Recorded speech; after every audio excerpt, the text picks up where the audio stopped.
The sun rose slowly over the thatched rooftops of the hamlets, spilling gold across the frost-tipped fields, where thin wisps of smoke curled lazily from cottage chimneys.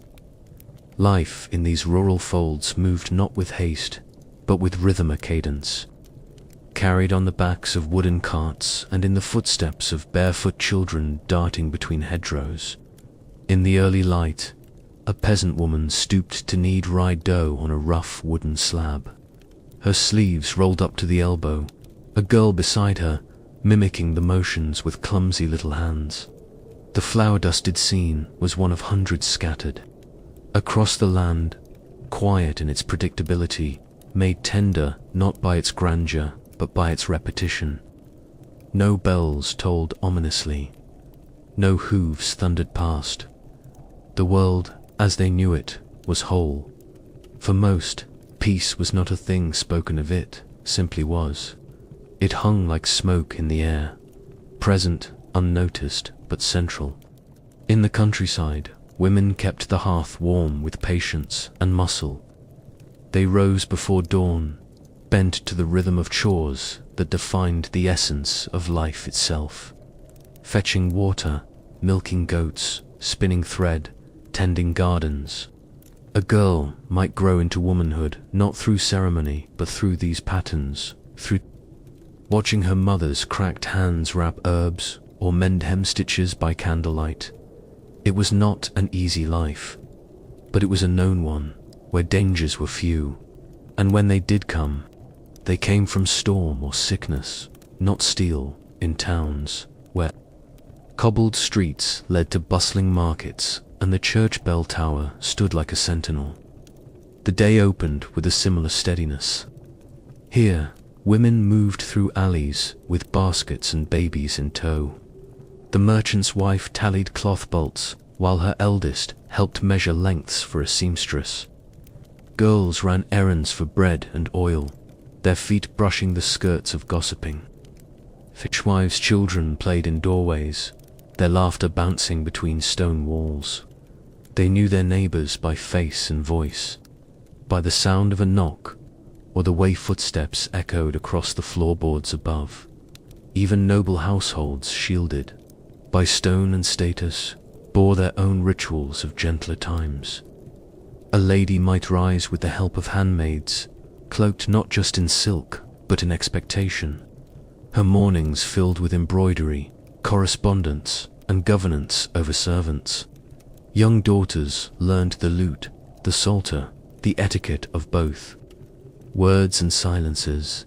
Their world too was built on routine, on the echo of hallways not yet hollowed by absence. The great halls still hummed with music and feasting. Laughter still rang through spiral staircases. Fathers left for the hunt, not for war. Safety was not a word they often said, but a feeling embedded in the bones of everyday things. It was the predictability of meal hours, the familiarity of faces at Mass, the certainty that the seasons would come and go with their expected demands. A mother could sing as she carded wool, knowing her son was in the field and not beneath a banner. A girl might dream of the harvest dance, not of running barefoot down a smoky path with a brother's blood on her hands. Even in poor homes, there was stability in hardship. Hunger was common, but so was help. A neighbor might share eggs, or an elder might bring herbs to soothe a cough. Worry existed, yes, but it circled livestock and childbirth, not soldiers and siege. War was a rumor told in distant tales of crusaders in foreign lands or barbarians long ago. It belonged to ballads and saints' lives, not to the mothers, who turned loaves from coarse flour and hoped the cow would calf again before spring. The church wove it all together like thread through linen. Its bells divided the day, its walls sheltered not just the soul but the mind. It gave rhythm and reassurance. Children grew with its rituals, the sprinkling of holy water, the mystery of Latin murmured from the altar. The clergy visited homes, taught prayers, sometimes taught letters. Even those who could not read knew how to cross themselves, how to kneel and speak softly in hopes that heaven might still be listening. For women especially, the church was both refuge and ruler, a place where the world still made sense in divine order. And beneath all this moved the quiet tapestry of girlhood. Little ones barefoot in the grass, braiding hair and singing half-learned verses. They played with rag dolls, picked flowers for May Day, watched their older sisters and imagined themselves grown. Their innocence was not gilded but earthy. They knew how to pluck lice from scalps, how to rinse blood from linens, how to stir porridge without letting it burn. But they also knew joy, the kind not born from luxury but from light, sun on face, a new dress for festival, the sound of flutes on feast days. Joy that came from still having a place in the world, and a world that still held them gently. When a cart broke down, the village mended it. When a child fell, someone lifted her. Grief existed. Yes, it always had, but it came slowly and it came small. A grandfather passed, a harvest failed, a sheep gave birth to stillborn lambs. But these sorrows were familiar, held in the hands of others who had known them too. They were not the chaos of burning homes or shattered cradles. They did not arrive in waves that left nothing standing. Many had never even seen soldiers. A woman might go her whole life without setting eyes on armor or sword. Battle was a tale passed by old men with shaking voices, eyes fixed somewhere far beyond the fire. Towns sometimes kept walls, but these stood as much for pride as for protection. They were relics of old fights, like scars no longer painful. Girls walked beneath them with baskets and babies, not fear. Markets swelled with goods. Pilgrims came and went. Danger was not close. War was not real. Inside their homes, evenings fell like velvet. Candles flickered in niches. Children leaned against mothers as stories were told of saints and beasts, of clever maidens and brave brothers. Bread was dipped in broth. The dog curled by the fire. Fathers mended tools or carved spoons. The world shrank pleasantly in the dark. Outside, owls called from rafters. Inside, there was peace. Not perfect, not painless, but present. Even the calendar marked this constancy. The festivals came when they should. The planting, the harvest, the feast of St. John, the slow walk of Lent. Each had its rites, its songs, its foods. A woman could pace her life by these anchors, know when to sew heavier cloaks, when to pickle cabbage, when to expect pilgrims to knock for bread. Children grew into these traditions, absorbing the choreography of life before they even knew its meaning. A daughter would one day teach what her mother had shown her, and so time moved forward, not in leaps, but in loops. But loops can be broken. It started with whispers, of course, a distant lord's quarrel, a dispute over borders no peasant had ever walked. Men with swords moving west, they said, horses thundering toward the river towns. But in the beginning, most dismissed it. Kings and dukes always found reasons to quarrel. Most folk believed the land too muddy, the roads too slow, the villagers too poor to be worth the trouble. Surely they would pass through, if they came at all. Surely the harvest must continue, and so it did. The women rose, as before. The dough was kneaded, the goats were milked, the fires lit. But something had changed, though no one yet said so. The air seemed to listen. Men lingered longer outside the alehouse, speaking in lowered tones. The church prayers turned a touch more fervent. Children still ran, but their mothers called them back more quickly. No one could quite explain why. Still, there was hope in routine. As long as the bread rose and the flutes played on feast days, perhaps all would remain as it had been. Perhaps the quiet would hold. After all, what army would waste its time in these small corners of the world? What lord would lay claim to a field of barley or a kitchen garden? But the heart, even when silent, knows when something is ending. The patterns frayed slightly. The laughter dimmed, and behind every closed shutter, women began to ask the question they dared not say aloud. What if the stories were true? What if the boots came? What if the smoke rose, not from hearths but from rooftops? The question hung in the rafters, unanswered but present. Still, life moved, because it had to.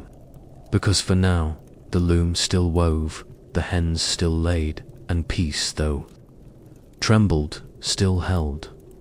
The first sign was not a trumpet or a crite, was silence. A peculiar hush, too thick to be natural.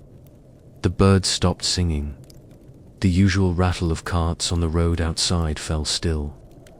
Somewhere in the distance, dogs began to bark without pause, their voices sharp and confused, echoing off stone walls and fading fields.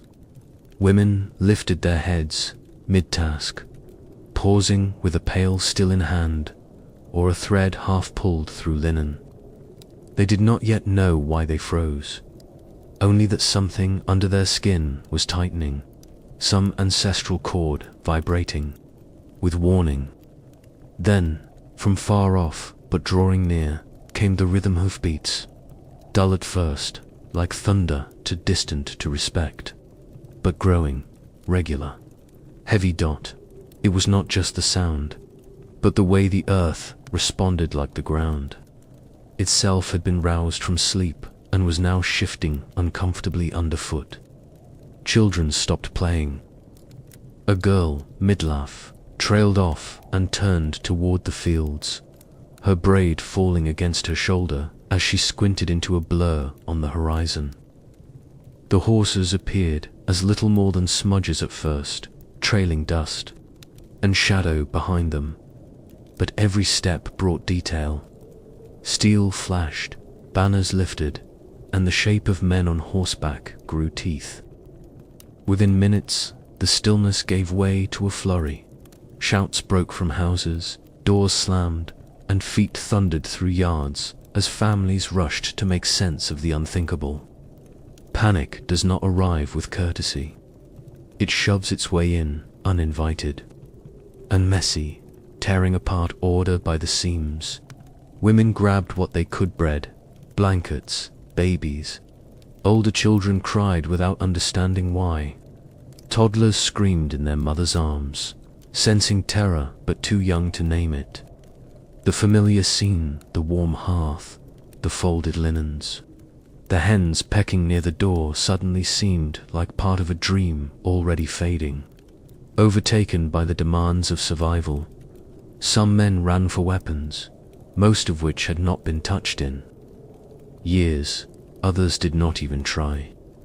They stood stunned or shouted orders that made little sense, urging their families to flee without knowing where safety might lie. A farmer's wife dragged a sack of salted meat from the smokehouse while her youngest clung to her skirts. Another woman buried her coin pouch in the ash by the hearth, not knowing if she'd ever come back for it. Horses thundered closer now, near enough that the shouts of riders could be heard, words indistinct, but tone unmistakable. Command, demand, hunger. Roads once used for markets and marriage, processions now filled with bodies moving in all directions. A mother with a child on each hip tried to wade through the crowd, calling for her eldest son. Within minutes, the stillness gave way to a flurry. Shouts broke from houses, doors slammed, and feet thundered through yards as families rushed to make sense of the unthinkable. Panic does not arrive with courtesy. It shoves its way in, uninvited. And messy, tearing apart order by the seams. Women grabbed what they could: bread, blankets, babies. Older children cried without understanding why. Toddlers screamed in their mother's arms, sensing terror but too young to name it. The familiar scene, the warm hearth, the folded linens. The hens pecking near the door suddenly seemed like part of a dream already fading, overtaken by the demands of survival. Some men ran for weapons, most of which had not been touched in years. Others did not even try. They stood stunned or shouted orders that made little sense, urging their families to flee without knowing where safety might lie. A farmer's wife dragged a sack of salted meat from the smokehouse while her youngest clung to her skirts. Another woman buried her coin pouch in the ash by the hearth, not knowing if she'd ever come back for it. Horses thundered closer now, near enough that the shouts of riders could be heard, words indistinct, but tone unmistakable. Command, demand, hunger. Roads once used for markets and marriage, processions now filled with bodies moving in all directions. A mother with a child on each hip tried to wade through the crowd, calling for her eldest son who'd vanished into the chaos. A boy no older than 10 ran barefoot, holding a bundle of kindling like it was treasure. People collided, tripped, screamed. The smell of sweat and fear thickened the air, mixing with the dust kicked up by countless hurried feet. And all the while, the hoofbeats grew louder. Inside the homes left behind, doors creaked on hinges, forgotten pots boiled over, and cats hissed from rafters, disturbed by the alien energy.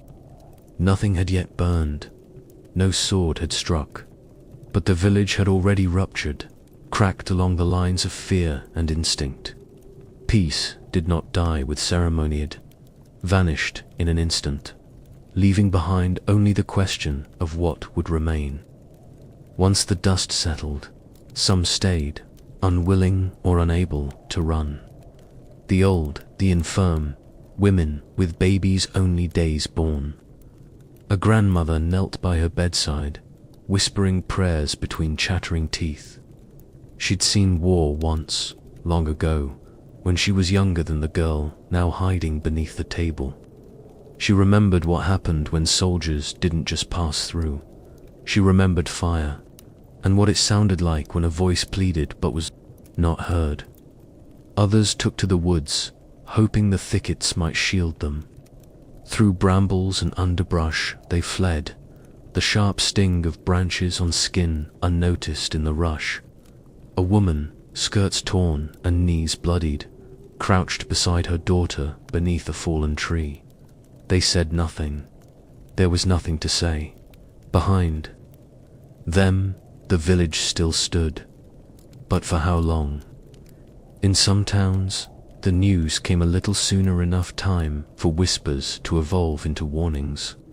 But even then, nothing could prepare them for the reality. A merchant's wife in a northern market town had just finished counting coins when her neighbor burst in without knocking, face pale, eyes wide. "There at the bridge," she said, breathless. "Less than an hour." No further explanation needed.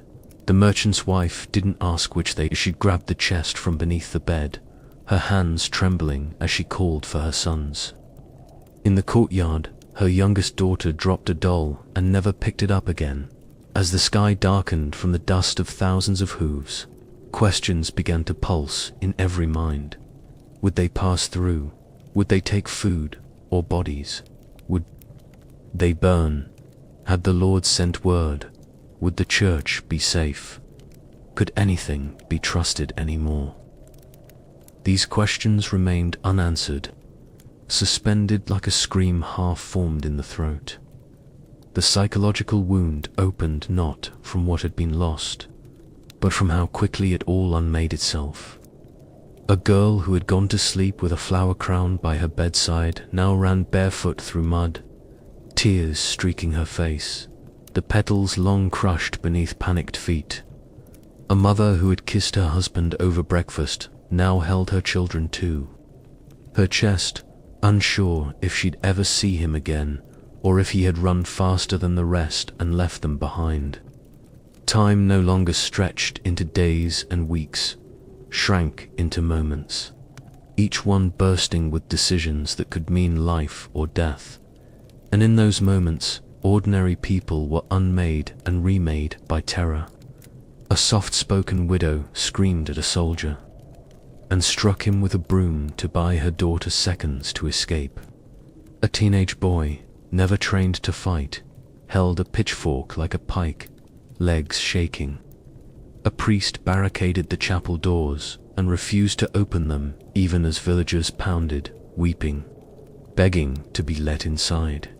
In these splintering hours, character bent and cracked. Some found a hidden steel in themselves, others shattered. The domestic world, once full of scent and warmth and pattern, became alien. A house was no longer a home but a target. A field was not for harvest but for hiding. A wall meant nothing to a blade or flame. Even language changed, comforting phrases replaced by urgent commands. Get the baby, don't look back. We have to go now. These were the only words that mattered. Everything else belonged to the time before. And yet, even amid the scramble, the mind reached backward, trying desperately to hold on to the familiar. A girl clutched a broken comb. A mother risked her life to retrieve a shawl her daughter had. Always slept with an old man, too weak to run, insisted on wearing his feast-day tunic as he waited for the door to be kicked in. These acts were not foolish, they were human. To carry one piece of the old world into the new, even if only for a moment, even if it meant nothing in the face of steel. By nightfall, the village roads that once echoed with the creak of carts and the laughter of children lay eerily quiet. Fires dotted the hillsides where refugees huddled, sleepless, waiting for what would come next. Some had made it to other towns, some would be turned away. The bonds of community, once the very backbone of survival, frayed quickly when fear crossed borders. Who would take in strangers when strangers might bring the soldiers with them? Who would share food when food might run out? The first day of panic was the longest. Time elongated, the hours melting together, every heartbeat louder than thought. The grief had not yet come. That would take days. For now, there was only motion, breath, and the ache of what had been left behind.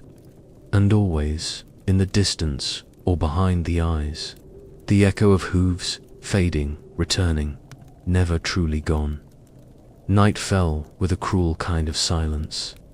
Not the still peace once associated with the end of a workday, but the suffocating pause before another kind of violence began.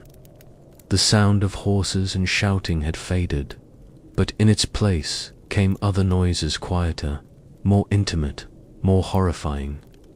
Cries muffled by cloth, the creak of doors forced open, the soft whimpering that lives in the throat when a person knows there is no help coming.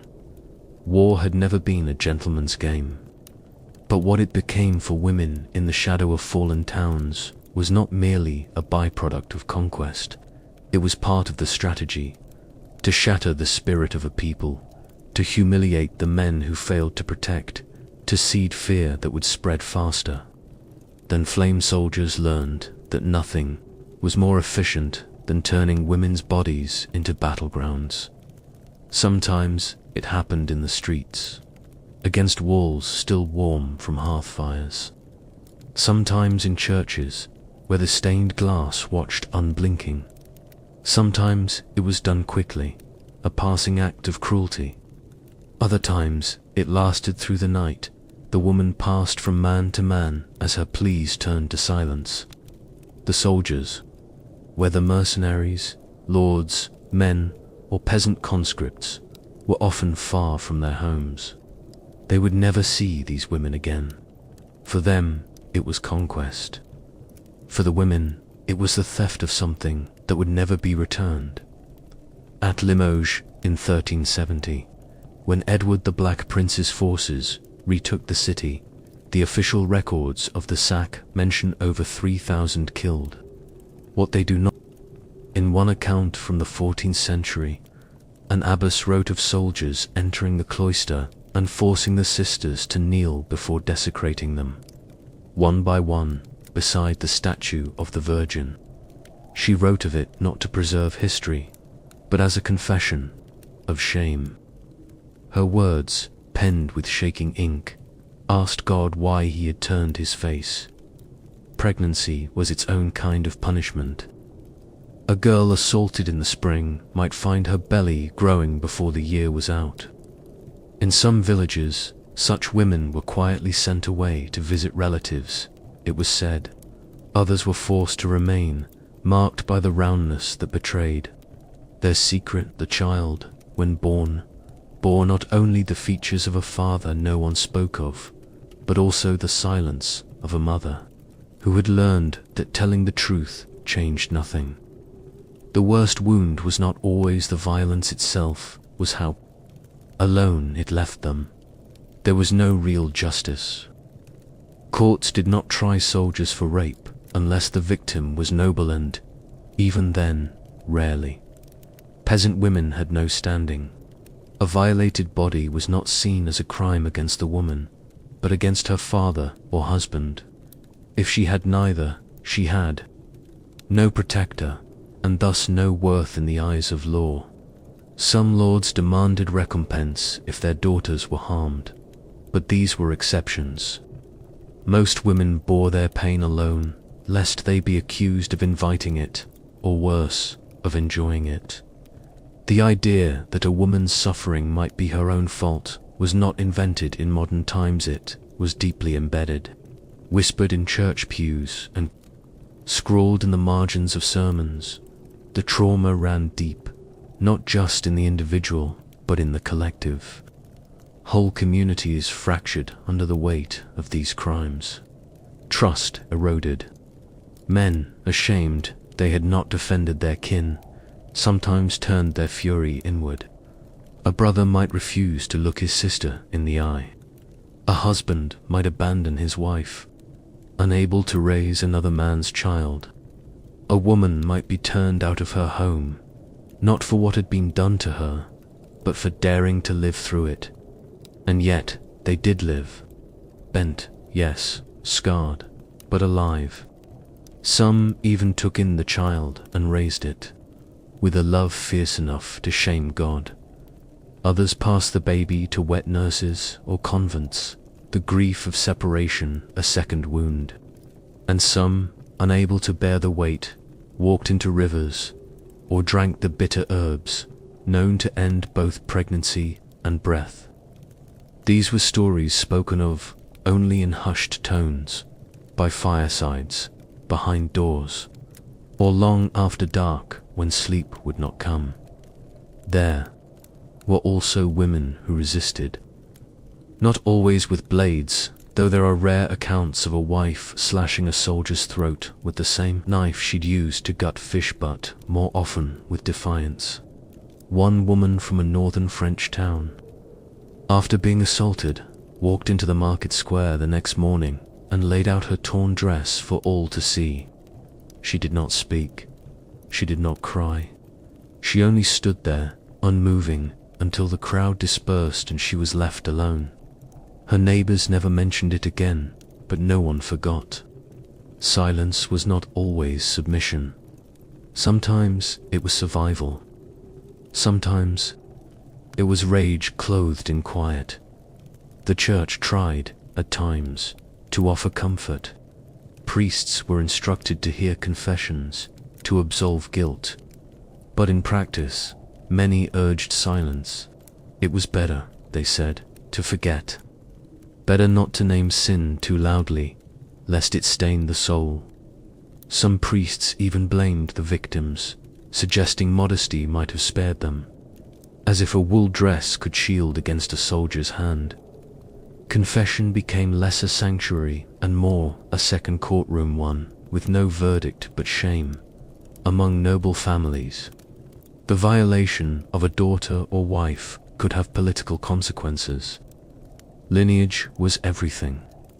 If a noble woman was raped and impregnated, her future as a marriageable asset vanished. In some cases, families faked illnesses, declared madness, or cloistered daughters for life to avoid disgrace. Not because they believed the woman was ruined, but because society did. The woman's worth had been measured in bloodlines, and that measure was now uncertain. The man who did the raping would ride on, perhaps promoted. The woman would vanish behind stone walls.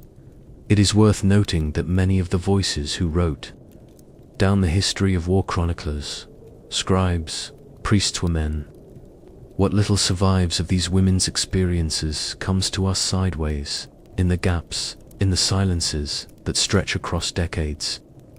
A tax record noting a woman with an unnamed child, a parish death roll listing to infants born weeks apart to mothers with no husbands. A complaint lodged by a villager that his sister now refuses to speak. These fragments form a tapestry not of names, but of pain. Still, despite the horror, there were glimmers of solidarity. In some villages, women formed quiet pacts to protect each other. They created warning signals, ribbons tied to doors, lanterns hung in a certain weight to signal danger. Older women hid younger ones in cellars, in haylofts, beneath floorboards. Sometimes they failed, but sometimes they bought hours. And in war, an hour could mean everything. These small acts of resistance mattered. They did not undo the violence, but they prevented its total victory. A woman who had been brutalized but helped another escape was not a victim, Alonshi was a protector. A girl who held her sister's hand as soldiers broke through the door was not helpless, she was brave, in the face of the unimaginable. And those who carried the weight of trauma without letting it turn them cruel. Those who bore children born of war and raised them with kindness, they were nothing short of heroic. When the armies moved on, leaving ashes and silence in their wake, they left behind a different kind of battlefield, not one measured in ruined walls or corpses, but in haunted eyes, fractured families, and the long, slow ache of unspoken truths. And even in times of supposed peace, the shadow lingered. The threat of repetition hovered just beyond the horizon, and the fear carved deep paths in memory. Mothers taught daughters how to hide, how to run, how to remain small and unseen. Not because they believed it would save them, but because doing nothing felt worse. In the end, the weaponization of women's bodies was not a single tactic in medieval war, it was a systemic, brutal reminder of how power functioned. To conquer was not merely to possess land or loot, but to unmake the people who lived there. And for women, the unmaking came with a cost that could not be tallied in silver or grain. It was carried in the body, in the blood, and in the silence. That followed, when the fires died down and the soldiers finished with their revels. What remained were the spoils. Not only the gold, livestock, or cloth torn from merchant stalls, but the people, women and children, trembling and bloodied, became a currency of their own. Some were dragged behind departing troops with rope about their wrists. Others were marched barefoot, clutching the hands of younger siblings, eyes wide with the knowledge that home was already gone. For them, the war was not a storm that passed through. It became the landscape itself, stretching endlessly forward. Abduction was rarely random. Soldiers learned quickly that women and children were useful assets. Not only could they be used for pleasure, but they lightened the burdens of military life. A captured girl might be made to cook, to clean, to haul water from frozen rivers. A boy might serve as a beast of burden, carrying packs, gathering firewood, or guiding the horses. In some cases, entire families were taken not to preserve them, but to break them in full view of each other. A mother forced to serve the man who had killed her husband was not just a laborer. She was a living trophy. Within days of capture, captives were stripped not just of their possessions, but of identity. Names were often ignored. A girl known in her village as Jezebel might now be called simply wench, girl, or it. A boy might be kicked into obedience before ever being spoken to. Clothing was taken or reduced to rags, markings of status erased. One of the first acts of domination was always to unmake the person they had been, because people with no past were easier to command. The journey itself, away from village or town and into foreign terrain, was often more brutal than the destination. Few captors cared about the well-being of their new human cargo. Women trudged for days with wounds still fresh, children stumbling as they tried to keep pace. Those who slowed the group might be whipped or abandoned. Others collapsed and were never seen again. No marker, no grave, just a shape in the snow or dust, quickly forgotten. Military camps had their own hierarchy, and captured women were at the bottom. Though technically possessions, they were rarely protected. The soldier who claimed a woman might loan her to his comrades in exchange for favors or coin. A girl taken young 12, 13, could find herself forced to share a tent with a different man each night. There were no rules to this, only customs shaped by cruelty. A woman's ability to endure determined whether she was considered useful or replaceable, and those deemed useless, often cast out or quietly disposed of when no longer wanted. Some women found themselves in positions of forced concubinage, not legal wives, but exclusive companions to captains or lords. This offered a grim form of stability. Better to serve one man than 20. Better to have food and warmth than cold ground and starvation. But the illusion of safety was a fragile one. If the lord grew bored or suspicious, the woman could be cast out, traded, or punished. Pregnancy complicated everything. Some men allowed the child to live, even used it to mark their dominion. Others saw it as a nuisance, and the fate of such infants varied from abandonment to back-alley solutions whispered about by the older camp followers. Children, particularly boys, were taken as labor but also trained for violence. A child of 8 might be given a stick and taught to strike another child as practice. By 10, he might be handed a blade. Some captors intended to raise these boys into soldiers, absorbing them into the ranks after a few years of beatings and indoctrination. This slow transformation from captive to tool blurred the lines of identity. A boy taken young enough might forget his real name entirely. By the time he raised a sword, he might not even know what village he had once called home.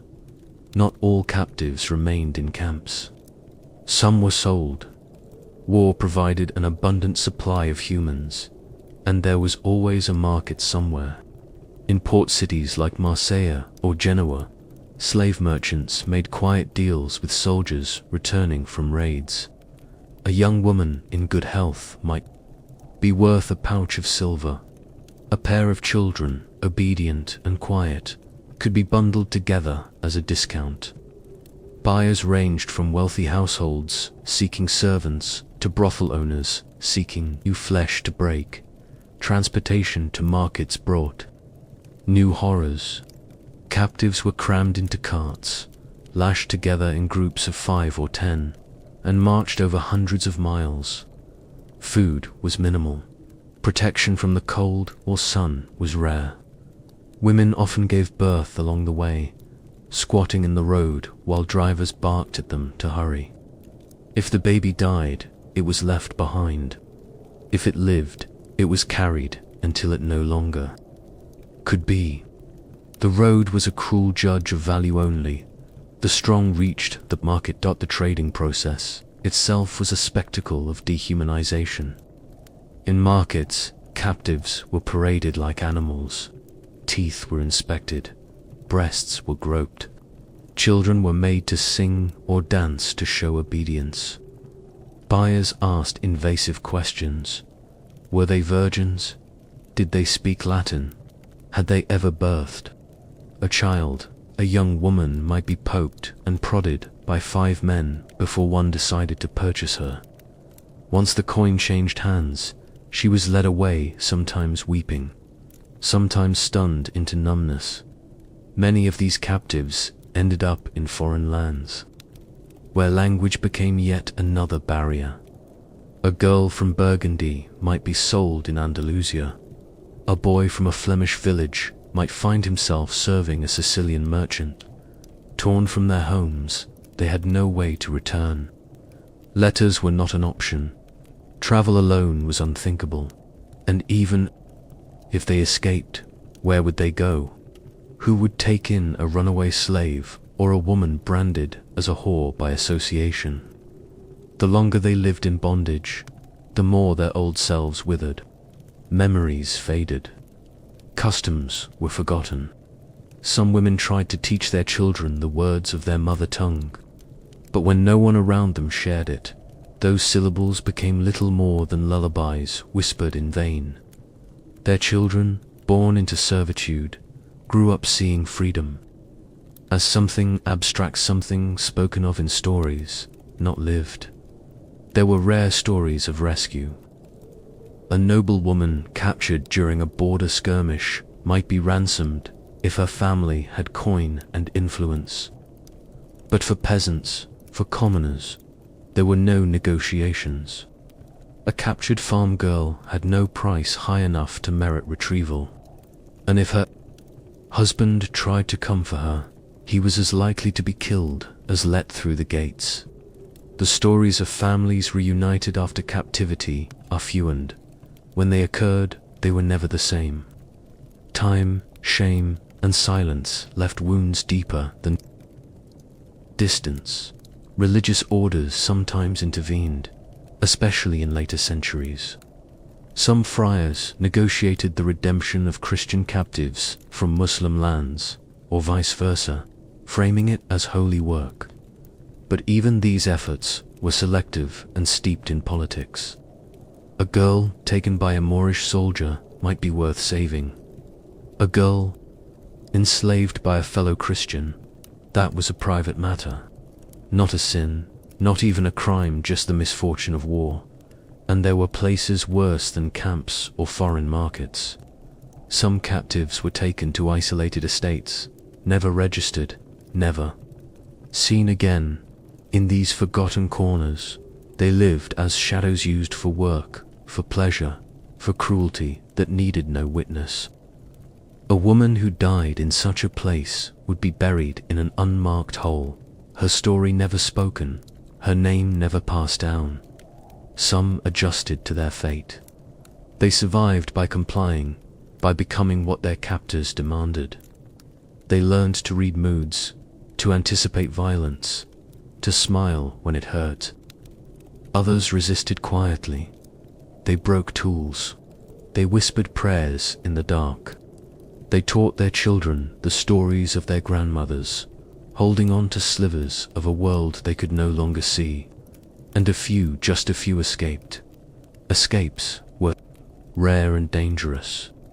A woman fleeing a military camp risked more than death. If caught, she might be whipped, branded, or worse.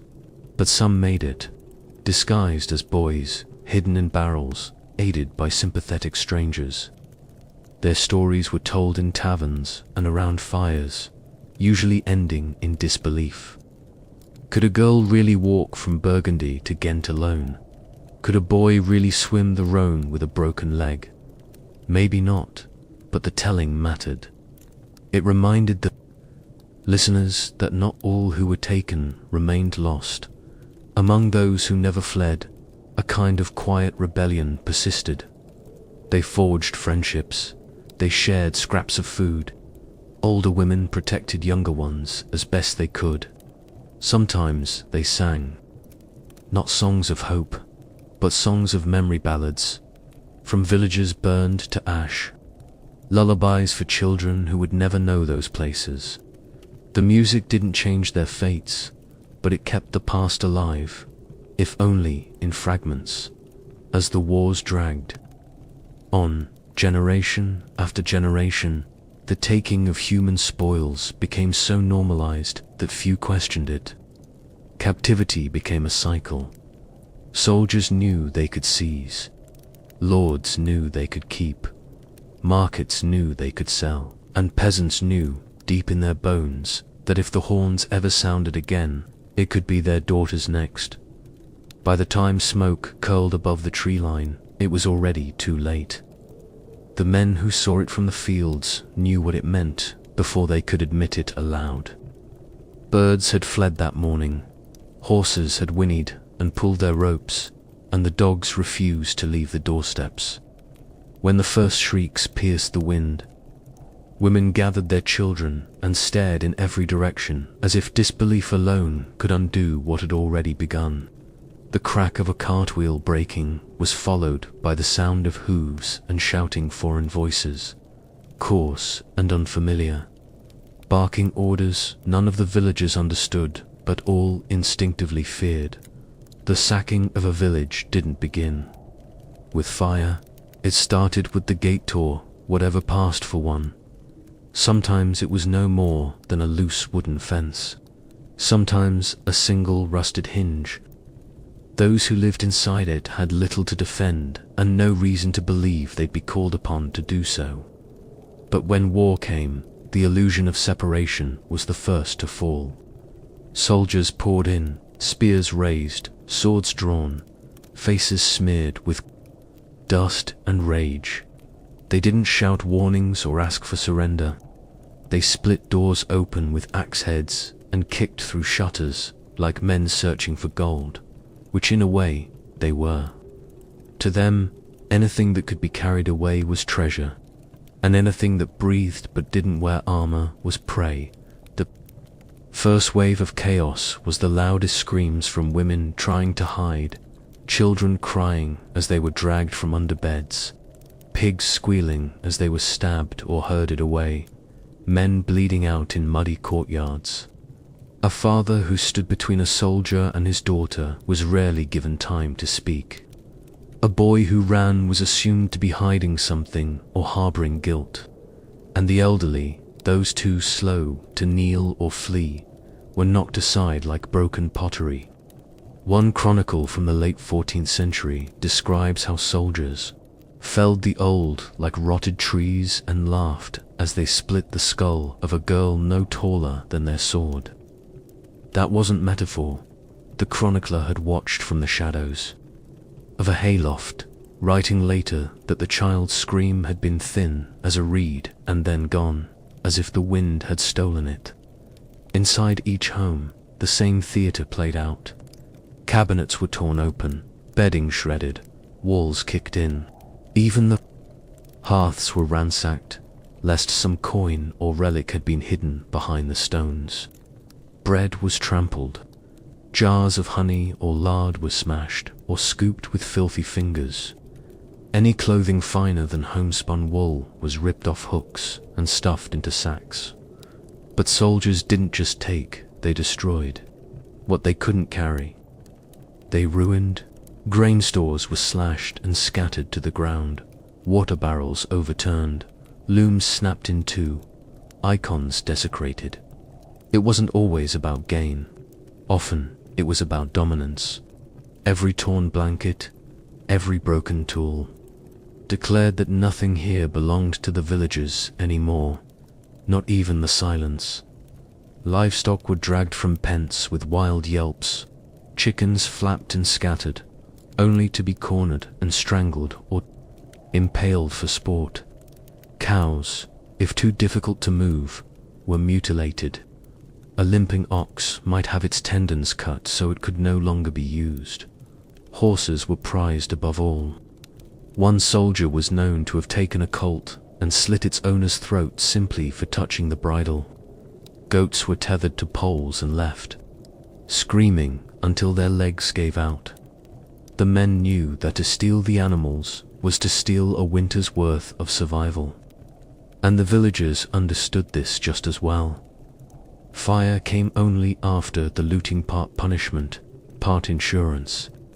A home left standing might give shelter to enemies. A burnt one would serve as a warning. Kindling was never in short supply. Thatch. Roofs caught easily, especially if soaked with oil or wine first. Flames spread from hut to barn to shed with terrifying speed. Children, still hiding, were smoked out or consumed. A mother fleeing with a child might find her path blocked by a wall of fire, only to be cut down before she could turn back. When the church bell melted and dropped into its stone basin, it rang once more, a twisted final peal. Those who survived often did so by chance. A girl buried in a potato cellar. An old man who feigned death beneath his wife's body. Some soldiers let their captives live for later amusement. Others simply lost interest. One woman, half mad from the loss of her children, was left behind because the soldiers feared the devil had already taken her. The account comes from a monk who later passed through the ruins and described the scene in chilling detail. I found not a house, but a heap of ash. Not a village, but a grave without crosses. Even the dogs would not stay. What was left behind was not just devastation, it was mutilation of memory. The walls once scrawled with a child's first letters were blackened. The tree under which wedding vows had been spoken now stood charred, its branches broken by sword blows or the weight of hung bodies. Some corpses were stripped of clothing, others displayed grotesquely, their limbs arranged in mockery. A boy of 15 was nailed to the door of a granary, mouth stuffed with wheat as though in bitter jest. His parents had no strength to remove him. They fled in silence when night came. The psychological impact of such scenes lingered far beyond the smoke. Survivors carried more than lost. They carried the sense that their world had been turned deliberately inside out. They couldn't speak of it without trembling, and often they didn't speak at all. Whole families would go mute for weeks, the trauma too large to fit into words. Even those who tried to rebuild often found themselves unable to sleep beneath their new roofs, always waiting for the sound of hoofbeats again. It wasn't just what was taken, but how completely the taking had been done. A girl might sit by the ruins of her home, clutching a spoon as the last object left from her childhood. A widow might spend hours turning over stones to find the fragments of her wedding dish. The smallest things became relics of a life that no longer made sense. One French account from the 15th century tells of a boy who refused to eat after the sack of his village because the ground had swallowed all flavor. He died within days, not from wounds, but from a silence that grew inside him like a second war. Some villagers returned after the armies had gone. Others found only cinders and bones. The decision to stay or flee was never simple. Nearby woods were full of wolves and thieves. Neighboring towns offered no guarantees. Yet many chose exile, walking for miles with whatever they could carry, searching for kin, charity, or a monastery that might offer pity. Some women, pregnant or widowed, ended up in beggars' lines outside city gates. Others found work in kitchens or stables, though the memories clung to them even in sleep. The smell of smoke, the echo of hooves, the scream that would not stop it. haunted their children, too, passed down like heirlooms of pain. For the chroniclers, recording these events was a task both sacred and agonizing. Many struggled to remain neutral. Some confessed that they had wept as they wrote. Others added drawings little more than stick figures with twisted mouths and burning roofs perhaps, because words failed where horror grew too large. One German friar simply wrote, "God saw it and wept." And yet, amid the ashes, life, sometimes, tried to begin again. A girl might gather seeds from the edge of a burnt field. A father might carve a new door from the trunk of a tree that hadn't burned. There was defiance in these acts, even if quiet. But no one who lived through a sacking ever truly returned to normal. They carried the ruin inside them. A bowl never seemed full again. Laughter felt wrong, and the sound of distant thunder could empty a street in seconds. Even years later, those same fields might reveal remnants, jarred beams, a child's shoe, the rusted blade of a soldier lost in the dark. And when travelers passed through, they might wonder why no houses stood near the river, why the trees leaned as though avoiding the wind. The locals would not speak of it. They would offer shelter, bread, a place to rest. But in the night, their eyes would stay open long after the fire died low, in the smouldering quiet that followed a sacked village. It was not just the dead who weighed most heavily on the living, but the days that came after the slow starvation, the sudden disappearance of the ordinary, the hollow-eyed recognition that what had once been routine was now irretrievable. With the fields scorched, the livestock gone, and granaries split open like cracked skulls, the rhythms of survival collapsed. The most basic threads that bound rural life, grain for bread, barley for ale, hens for eggs, even salt for preservation, were torn apart, leaving families adrift in a bleak calculus of hunger. The first week was spent gathering what remained.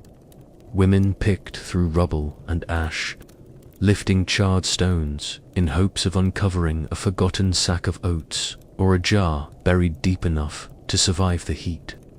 Children scraped soot from root vegetables to see if they were still edible, holding blackened beets or turnips as if they were treasures. Some found corn hidden behind broken walls or apples preserved by accident in clay urns, but most found nothing. Rats had already begun their feast. Dogs, once companions, now snarled when approached near food. When the rain came, it did not nourish, turned ash into sludge, and spoiled what little had been saved. Soil, compacted by trampling hooves, became useless for sowing. Seeds scattered by looters never took root.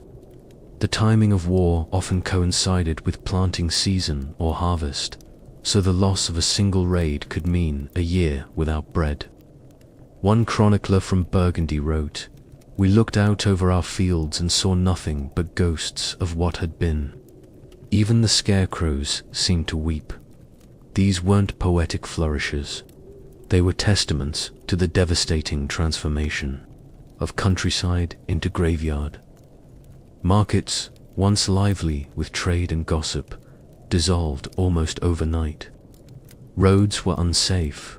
Merchants avoided routes near war zones. Carts stopped coming from nearby towns. The flow of grain, cheese, salted fish, dried legumes, gone. In the vacuum, desperation filled every crevice.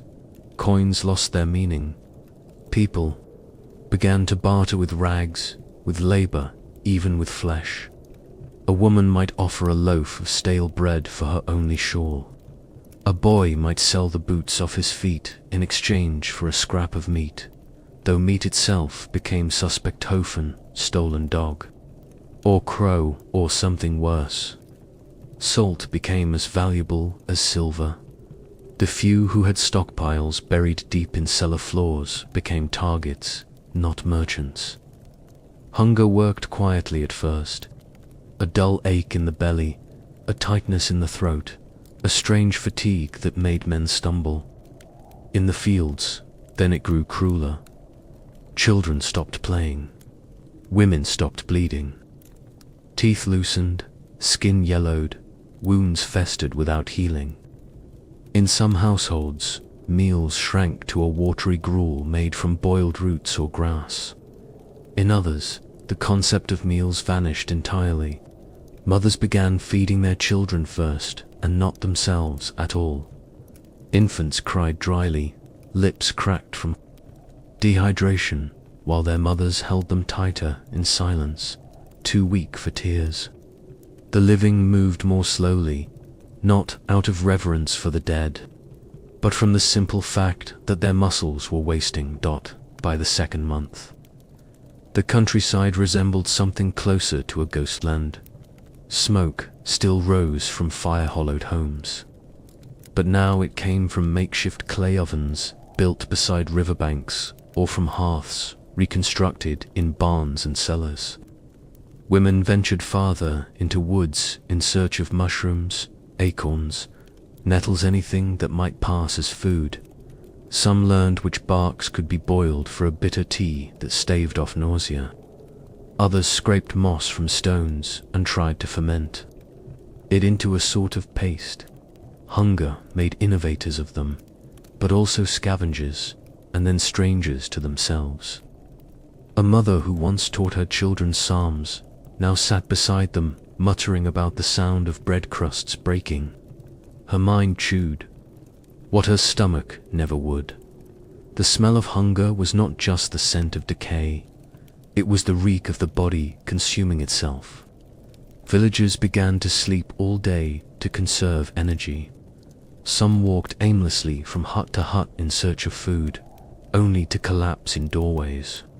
One boy was found chewing on the toe of his own boot, unaware he had bled from the effort. When bodies began appearing in ditches or by the river, no one had the strength to bury them. Birds took them instead, and no one had the strength to chase them off. The fields are full of mouths that do not speak, a friar wrote near Lyon, and each one is hungrier than the last. Among the most vulnerable were the widows and the fatherless, those with no able-bodied man to forage or protect. Women with small children suffered worst, forced to choose between staying near the ruins of their homes or wandering toward unknown towns in hopes of finding bread. Some never made it. Others arrived only to be turned away at gates. Cities feared. Plague and starvation was often mistaken for illness. Hollow cheeks, sunken eyes, and trembling limbs marked them not just as poor, but as dangerous. They were disease made flesh, and guards would strike them with poles to keep them at a distance. One woman gave birth in a ditch outside Angers and wrapped her child in her own skirts. They died within days. The famine bred a new class of criminal, not brigands or soldiers, but desperate villagers turned marauders. Fields that had escaped destruction were raided at night by those with nothing to lose. Chickens vanished. Beehives were smashed for wax and honey. Grain still in earthen jars was dug up by former neighbors, their faces unrecognizable beneath soot and hair. Some traveled in pairs. Others hunted alone, wielding sticks, knives, or nothing at all. One child, mistaken for a thief, was stoned to death by a mob of equally starving villagers. None of them remembered who had thrown the first rock. Black markets rose from the ashes of broken trade. Underneath abbey arches or behind burned barns, traders offered stolen goods, onions that had once belonged to another's garden, strips of meat with no explanation of origin, dried peas infested with beetles. Women sometimes traded themselves. There was no ceremony to it. A glance, a gesture, a nod. In exchange came bread or cheese, or enough flour to survive another night. It was not shame they carried, but a kind of resignation, the bitter knowledge that survival had rewritten all moral laws. Priests rarely intervened. Some offered penance. Others looked away. Hunger, after all, was the stronger sermon. Monasteries and priories, those that hadn't been plundered, were overwhelmed. Lines formed at their gates. Emaciated men collapsed in cloisters. Children too weak to speak were placed beside crucifixes, in hopes that pity might loosen someone's grip on a biscuit or cup of broth. But supplies were finite, and charity waned quickly. Records show abbots debating how many strangers they could feed without condemning their own to death. At least, one Benedictine house closed its doors entirely, hanging a sign written in charcoal, Deus, solus passit. Only God feeds. For the rest, starvation became a kind of theology. Seasons offered little mercy. Spring could not arrive soon enough, and when it did, many were too weak to plant. Those who tried often lacked seed. The frost had ruined what was stored. War had taken the rest. Even when shoots emerged, they were sometimes torn up by refugees who had no time to wait for harvest. Hunger had shortened the future into units of hours. A stalk of barley meant life today. Bread next month was too far, so entire fields were stripped bare before summer. One peasant was beaten to death by his neighbors after trying to guard a patch of peas with a pitchfork. His crime was not greed but possession. Children suffered in silence or whimpered in corners, unsure of whether their silence was noble or simply unnoticed. Their bellies swelled not with food but fluidin, unmistakable sign of starvation. Their ribs stood out like the slats of broken shutters. Some cried until they couldn't, the voice shriveled by thirst. Others simply stopped reacting. A girl with golden hair was found seated upright days after her death, hands cupped in the gesture of waiting. She had been playing, they said, or praying. No one was sure anymore. And yet, even within this collapse, people clung to patterns of life. Women continued to knead dough made from ash and root flour. Men shaped fishing lines from human hair. Old recipes were rewritten to include lichen, and prayer candles were melted into soup. Festivals were forgotten, saints ignored, but ritual did not vanish entirely. People marked days with stone piles or scratched calendars into barn doors. They counted time not by seasons, but by how long it had been since their last real meal. Memory became a form of hunger, to dot in this new economy of desperation. Some profited.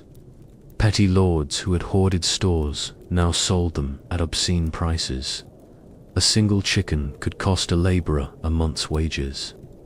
Some clerics, richer than they appeared, doled out food not as charity but as leverage, demanding land rights, service, or confessions in return.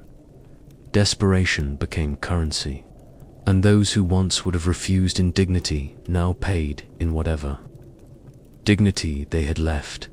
The legacy of these famines was not simply death, but distrust.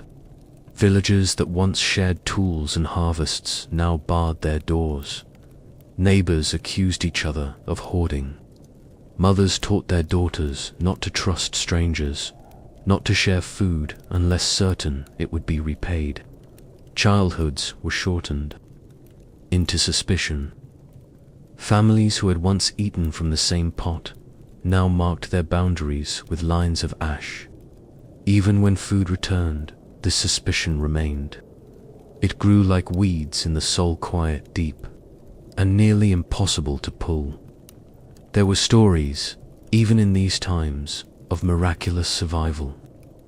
A woman who found a sack of barley under her barn floor and shared it with 10 families. A priest who died of hunger after feeding his flock. a child who nursed a wounded dog, and the dog brought him scraps for days. These tales passed from fire to fire, part truth, part comfort. But for every tale like this, there were a dozen not told too grim, too private, too full of shame. When armies finally moved on and roads opened again, the famine didn't vanish overnight. It lingered like a fog. Crops took time. Trust even longer. People measured their future in teaspoons. It would take generations for some villagers to return to their former numbers. Others disappeared entirely, their names remembered only in old tithe records or the songs of mourners, who no longer knew whom they mourned. Among the most haunting remnants of war were not the broken walls or blood-soaked fields, but the quiet figures that wandered aimlessly through ruined villages barefoot, dust-covered, with eyes too old for their faces. These were the children left behind. Some had seen their mothers slain before them. Others had watched fathers led away in chains, or lost them somewhere in the chaos of fleeing smoke and panic. Few could explain what had happened. Most couldn't remember the last time they ate. And as the world tried, limping, to rebuild itself in the wake of armies, these orphans remained ghosts among the living, reminders of a past too recent and too cruel to ignore, though many tried. In the countryside, children, orphaned by war, were often left to survive by instinct. Infants clung to the garments of dead mothers until the smell forced villagers to act. Toddlers wandered into forests, or stood weeping on paths until someone passed by someone with enough pity or desperation to take them in. But mercy was a scarce thing when mouths outnumbered loaves. A farmer might accept a child in exchange for their future labor. A widow might gather a girl into her arms because she had lost her own. Yet just as often, doors were shut. Hunger had made hearts tight and fists tighter. Those taken in by strangers found themselves at the bottom of every hierarchy. They scrubbed floors, hauled water, collected dung. They were fed last and punished first. If they survived 2 adolescents, it was often because they learned quickly not to speak unless spoken to, not to ask questions, and never to expect kindness. Some were never told their surnames. Others were given new names altogether: boy, little one, or simply you. Their identities melted into utility, and memory became a luxury they could not afford. In noble households, the situation was not always better, only quieter. A child whose father had died in battle might be sent to a distant cousin's estate, raised not as kin, but as charity. Though fed and clothed, they were often treated as reminders of failure proof that the family name had been weakened. Girls were married off early or made handmaidens. Boys might be trained as squires, but without wealth or titles, few advanced. Some joined monasteries not out of faith, but because it was the only place that would have them, behind stone cloisters. Many disappeared into the rhythm of bells and silence, their childhoods forgotten even to themselves. Others were not taken in at all. Instead, they became part of the drifting population of wartime Europe, the itinerant, the nameless, the ones who slipped between the cracks of record and memory. They followed refugee bands from village to village, scavenging what they could, sleeping in church porches or animal stalls. Older children sometimes formed small bands, living by theft, scavenging, or the kindness of the occasional friar. They learned to steal apples without being caught, to sleep with one eye open, to move like shadows when soldiers passed by. Some girls as young as 8 or 9 were forced into prostitution by older siblings or by the men who had taken them in. Their bodies became bargaining chips for bread, their silence traded for a place to sleep in cities. The orphaned might be deposited at a church's doorstep with a scrap of cloth or a symbol tied to their wrist to indicate their origin. Some towns maintained foundling hospitals or almshouses, but their resources were limited, and many of these institutions were overwhelmed. Priests recorded the arrival of new children in shaky Latin, often with a guess at age and no known name. Infant sine nomen, they wrote child without a name. Some of these children lived. Most did not. Monastic orders sometimes tried to provide care, especially for infants, but many were simply unprepared. Wet nurses could only take so many. Food was thin. Disease spread quickly in cramped quarters. The mortality rate for abandoned children was staggering. A Benedictine register from Mainz noted that of 32 infants taken in after a local battle, only 5 survived past their first year. The rest were buried in unmarked plots, their brief lives known only by a ledger entry and a fading prayer. Even when the fighting ended, these children bore the war's shadow. Those who had seen parents slaughtered in front of them often stopped speaking. Some developed tics or stared without blinking for long stretches, as if still waiting for something to fall from the sky. Others grew violent, small, unpredictable outbursts that startled adults and made them seem dangerous. It was not uncommon for such children to be accused of possession or madness. Few understood trauma. Fewer still cared to try, and yet the world found ways to forget them. Chroniclers who wrote of great battles and the bravery of knights rarely mentioned the children who huddled in ruins afterward. Legal records made note of inheritances and land transfers, but not of the boys turned into chimney sweeps or the girls who vanished into laundries. These children became invisible not because they weren't there, but because their stories didn't fit the heroic mold. They were not symbols, they were burdens. Some, by sheer resilience, managed to shape a life.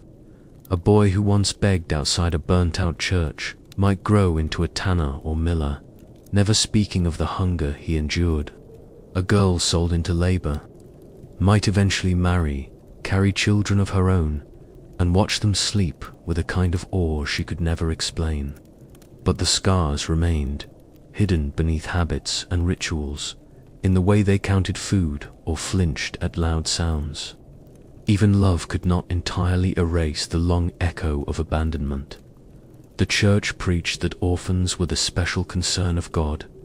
Sermons called for almsgiving, and wealthy patrons occasionally endowed orphan beds or bread distributions in their names. But many of these gestures were symbolic.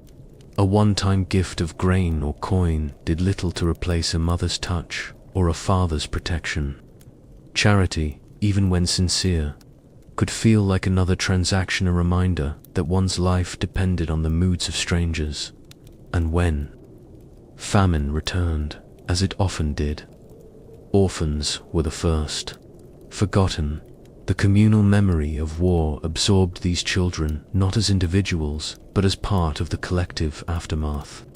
They appeared in songs, sometimes, or as cautionary tales in village lore, reminder of what could happen if God withdrew his favor, or if a town resisted too long. But the names, the stories, the tiny hands that once grasped for shelter, blurred into symbols, and symbols are easy to ignore.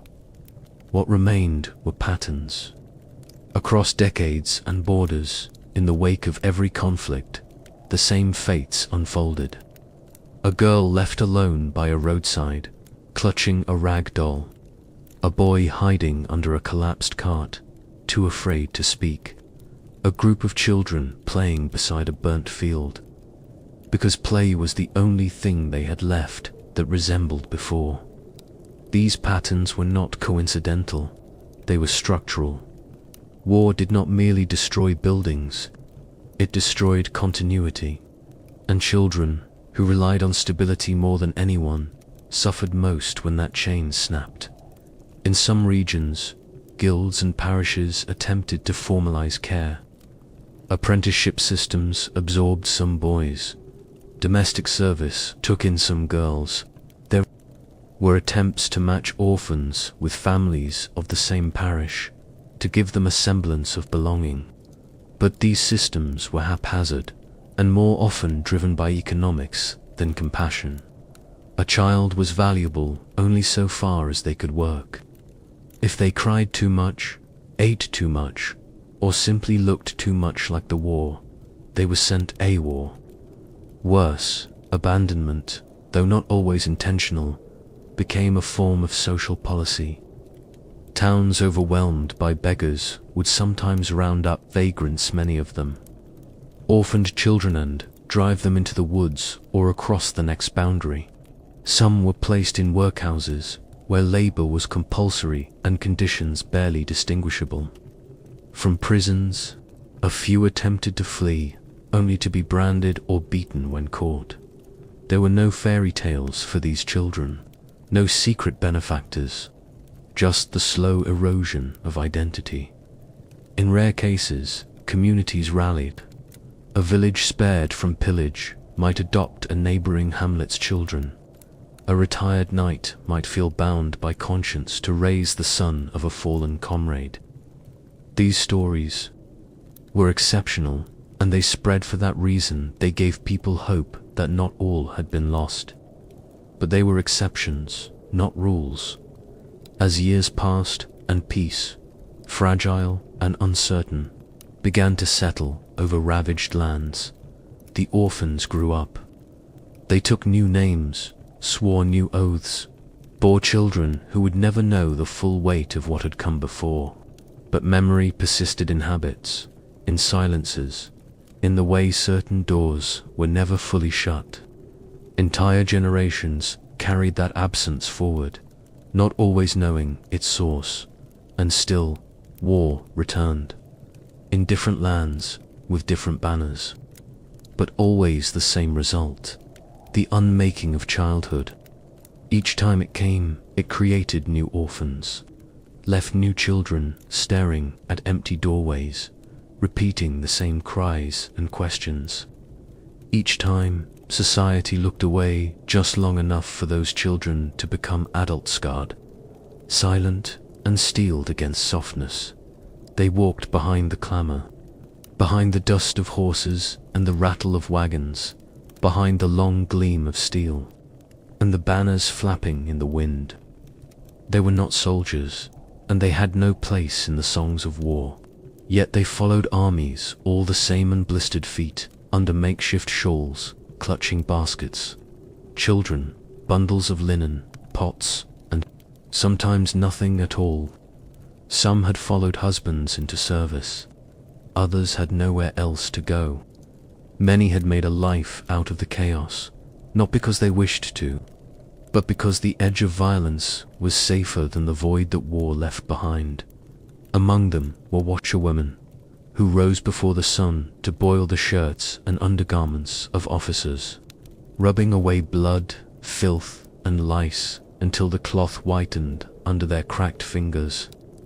Their work was thankless, yet vital. Clean clothing slowed disease, softened wounds, and preserved the illusion of order. In return, they received scraps of bread, a place by the fire, or the grudging protection of the men they served. Sometimes they were beaten, sometimes they were paid, sometimes both happened in the same hour. Alongside them were cooks and former kitchen maids, others widows, and still more who simply knew how to turn hardtack and spoiled meat into something a man could swallow after a day of battle. They carried knives in their aprons and curses in their mouths. Fire and grease were their weapons. In makeshift field kitchens, often no more than a hole and a spit, they brewed stews so pungent they could mask the taste of rotting supplies. They did not wear uniforms, but they too marched, cooked through storms, and buried their dead when the lice or the fever came through the ranks. Many were caretakers, not just for children, but for the men themselves. These women tended to wounds when the barber surgeons had moved on or refused to touch a peasant's infected foot. They brewed poultices from boiled herbs, rinsed injuries with sour wine, and packed battlefield gashes with moss or wool. Some had learned from midwives or friars. Others learned by necessity, one fevered brow at a time. They were trusted only as long as they produced results. When their cures failed, they were accused of witchcraft or poisoned hands. The most vulnerable and the most visible were the women who sold their bodies, sometimes for a coin, sometimes for protection, often just for food. Not all began as prostitutes. War made them so. Widows left with no dowry, peasant girls with mouths to feed, former servants whose masters had died or fled, soldiers, concubines who could not return home.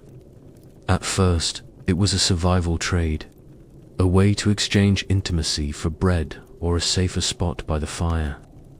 Over time, it became a role, then a reputation, and eventually, a brand that could not be shed no matter how many prayers were whispered. Camp followers, as they came to be called in official records, were both indispensable and despised. The military hierarchy tolerated them only because it had to.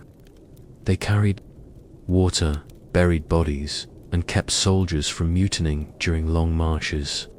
But they were also blamed for disease, for distraction, for sin. Commanders issued decrees to limit their numbers, to expel them beyond the camp perimeter, to prevent moral decay. Yet the women always returned. They knew the rhythms of the camp better than the generals. They knew when to hide and when to emerge. They became part of the machinery, slipping between tents, binding wounds, whispering comfort in the night. Disease was their constant companion. Dysentery passed like fire through the lower ranks. Typhus came with the lice. Plague hovered at the edges, especially when soldiers pillaged villages and returned with fleas or fevered prisoners. Women who tended the sick rarely escaped infection. Those who shared bedrolls with multiple men sometimes contracted venereal diseases with no cure and no mercy. The lucky ones died quickly. The others bled, rotted, or lost their minds slowly, one wasted limb at a time. They also suffered the terrors of loyalty. Some followed husbands and fathers, believing in duty or love. Others were bound by necessity or fear. In either case, the shifting allegiances of war left them vulnerable. If a camp was overrun, the victors rarely spared those women. It did not matter whether they had carried buckets or blades. They were there. They were seen as part of the enemy. Rape was common. So was execution. The worst were left behind with corpses, too broken to move, too ashamed to call out. Still, they endured. They found ways to negotiate their place. A favored cook might win the protection of an officer. A clever laundress might learn secrets while rinsing blood-stained sleeves.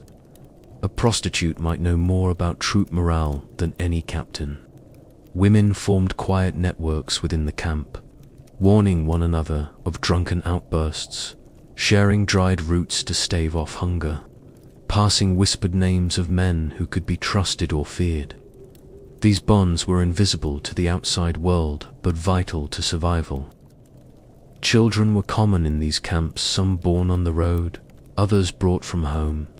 They grew up surrounded by marching songs and cannon blasts, watched mock sword fights between pages, and learned to sleep through the neighing of horses and the moans of the dying. Some never knew a world beyond the edge of the battlefield. They helped where they could, fetching water, gathering firewood, chasing rats from grain sacks. They also served as reminders of what had been lost, or what could be rebuilt. To some men, They were an annoyance. To others, a last tether to decency. There were moments of strange domesticity in these encampments. Women would scrub laundry in a muddy river, while arrows whistled in the distance. They would braid one another's hair, bake coarse bread, and sing lullabies to children too tired to cry.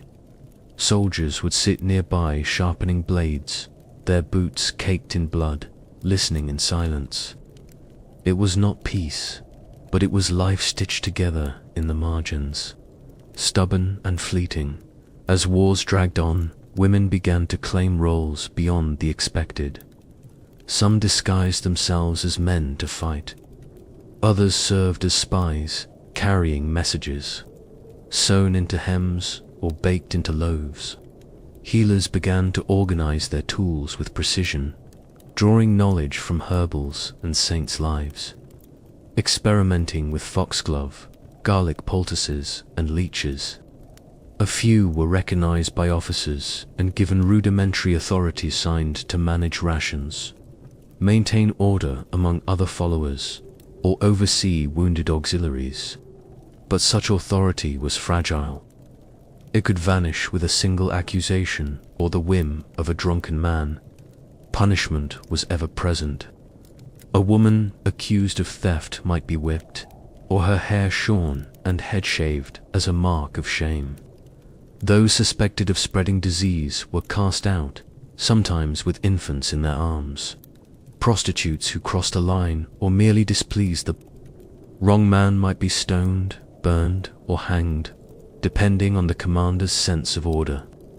Some tried to escape, to flee the camps in search of a village, a convent, a distant cousin, but most had nowhere to go. War had consumed the land and turned the roads to danger. Even in peace, they did not return to what they had been. The women who had followed armies were no longer the same. Towns looked at them with suspicion. Churches hesitated to admit them. Their children, if they had any, bore the marks of illegitimacy or were taken for bastards and beggars. Some tried to start, again marrying aging soldiers, setting up taverns, working in distant mills. Others drifted into city slums or remained near garrisons, waiting for the next war to give them purpose, or at least predictability. Memory, too, treated them poorly. Chronicles rarely named them. When they were mentioned, it was as camp harlot, vagabond women, shameless drabs. The complexity of their lives, the care they gave, the burdens they bore, the losses they carried was flattened into caricature. And yet without them, armies would have faltered. Without their labor, warmth, and resilience, the machinery of war would have cracked. Some records remain not enough, but fragments. A note in a Swiss mercenary ledger listing 7 women for laundry and wound tending. A French captain's diary describing old Marie, who kept broth ready even when the firewood was wet. A German healer's marginalia detailing how she treated trench rot with boiled bark and honey. These scraps, when pieced together, suggest a different history, not of glory, but of survival. Not of honor, but of grit. And through these traces, the rhythm of their lives emerges. It was not heroic, nor was it meek. It was simply relentless. They carried the burdens of others, and then carried their own. They were mothers, widows, strangers, and sisters.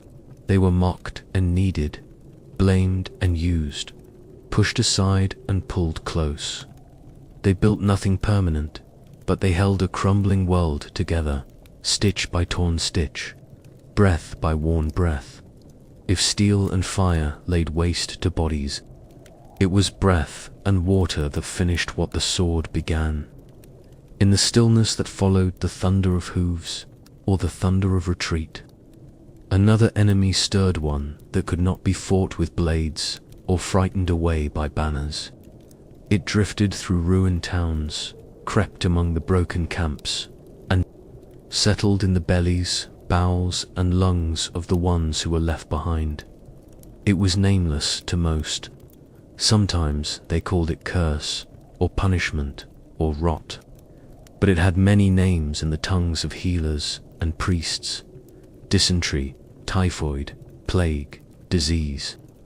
Walked with armies like a shadow, though it often arrived late. When the battles had moved on and all that remained was the spoil. In the wake of pillaged granaries and unburied corpses, illness grew fat. For the women and children who remained too poor to flee, too bound by duty to follow it, came as the second wave of destruction. And unlike the soldiers who brought it gave no warning. One of the earliest to strike was dysentery, the bloody flux as it came to be known. Its onset was deceptively simpler, rumbling in the gut, a fever, a weakness in the legs. Then came the cramps, the torrents of foul water, sometimes streaked with red, and the rapid unraveling of strength. It spread quickly in camps where latrines overflowed, where pigs rooted near cook fires, where children played in puddles left by washing basins. Among the wounded, already broken by battle, it swept through like wind through tinder. For women who prepared meals or tended the ill, it was almost impossible to avoid. They cleaned the soiled linen, they bathed the fevered bodies. And when the next day dawned, they too began to sweat, to shake, to soil themselves, and to die. The worst was that no one could see it. A fever could be ignored. A foul-smelling latrine could be moved. But the sickness was already in the water. Wells once clear now teemed with filth. Rain washed waste into streams. And in towns where war had broken the civic order, no one repaired the gutters or cleared the drains. Women tried, of course. They boiled water when they could. They fashioned crude filters with cloth and charcoal. But the effort was slow, and illness was fast. Then came typhoid.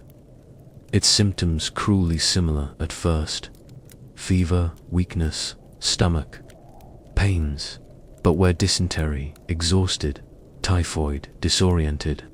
Children wandered, confused and burning. Women murmured prayers in loops they could not finish. Some clawed at their skin or spoke to the dead. In the camps, it was often mistaken for possession. Priests were summoned, exorcisms performed, but the sweat kept pouring, the skin yellowed, and then the bodies cooled and stiffened, mouths half open in forgotten words. Few were buried properly, graves were shallow, the dirt piled high, and flies swarmed to the scent. Those who survived watched helplessly as the dead were dragged to common pits, sometimes just beyond the camp boundary, sometimes not at all. In towns with no men left to dig, women dug with spoons or sticks, hands bleeding from stones and frost. Some tried to mark the graves with crosses, but most gave up after a time. The living took priority, and even that was too much. When plague arrived, it did not creep. It announced itself. First in whispers, someone in the next town had died, their armpits black, their skin splotched. Then in screams, entire families turned blue in the night. Children awoke to find their mothers lifeless, or moaning with boils under the arms and between the thighs. Fleeing became impossible, because no one knew who carried it. Traders vanished. Monks barred their doors. Women wrapped scarves around their mouths and prayed to Saint Sebastian, to the Virgin, to anyone who might remember the ones without swords. There were few physicians, and fewer still who dared treat the sick. In the absence of learning, women turned to what they had: garlic, onions, vinegar, leeches, prayer. Some burned aromatic herbs: rosemary, juniper, sage. Others cut open boils and packed them with salt or old wine. These cures helped almost no one, but they gave the illusion of control. It was a comfort, perhaps, to the dying. Children were especially vulnerable. Malnourished from years of war, their bodies could not mount the strength to resist. They withered quickly, eyes sunken, bellies bloated. Their mothers held them until the end, hoping for a turn for the fever to break. But more often than not, they simply stopped breathing in the night. In some cases, multiple children were buried in the same cloth, tied at the corners like a sack of wheat. There was no time for mourning, no ritual, a whispered prayer, a pile of stones, then another to follow. Disease did not care for station. It touched both peasant and noble alike, though wealth could slow its arrival. In castles and manor houses, lords' wives locked themselves in upper chambers, burning resin and oil to purify the air. They hung tapestries soaked in vinegar and forbade servants from leaving.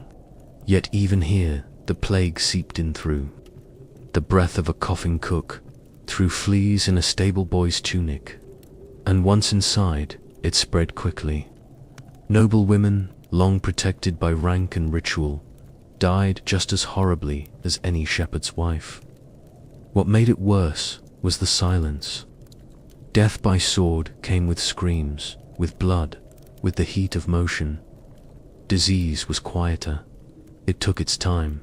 It lingered in the corners, in the folds of cloth, in the warmth of a body too tired to resist. And when it left, it took not only life, but memory. Survivors forgot how to speak of the dead.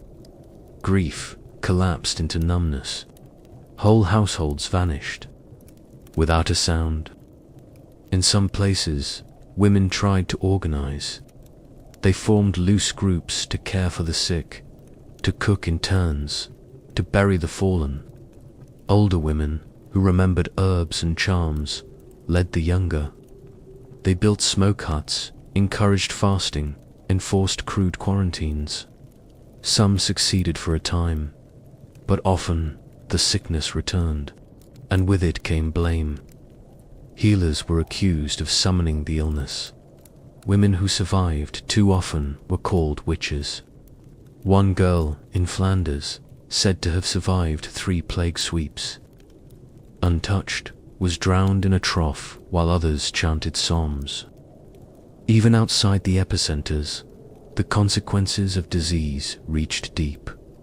Markets closed, harvests rotted. Midwives refused to attend births for fear of infection. Bread became rare. Milk disappeared. Livestock, untended by dead or dying farmers, wandered into woods or were stolen. Women who once had networks, neighbors, churchwomen, cousins, found themselves alone. Isolation itself became another kind of illness, hollowing the heart before the lungs could follow. And still, through all of it, life clung on. Babies were born, though too many never cried. The old told stories in whispers, passing down which plants helped with fevers, which prayers to say at dawn. Children drew circles in the dirt with sticks, mimicking the scars they saw on grown skin. A few women turned illness into knowledge. They noticed that fresh air slowed the fever, that certain wells always sickened those who drank from them.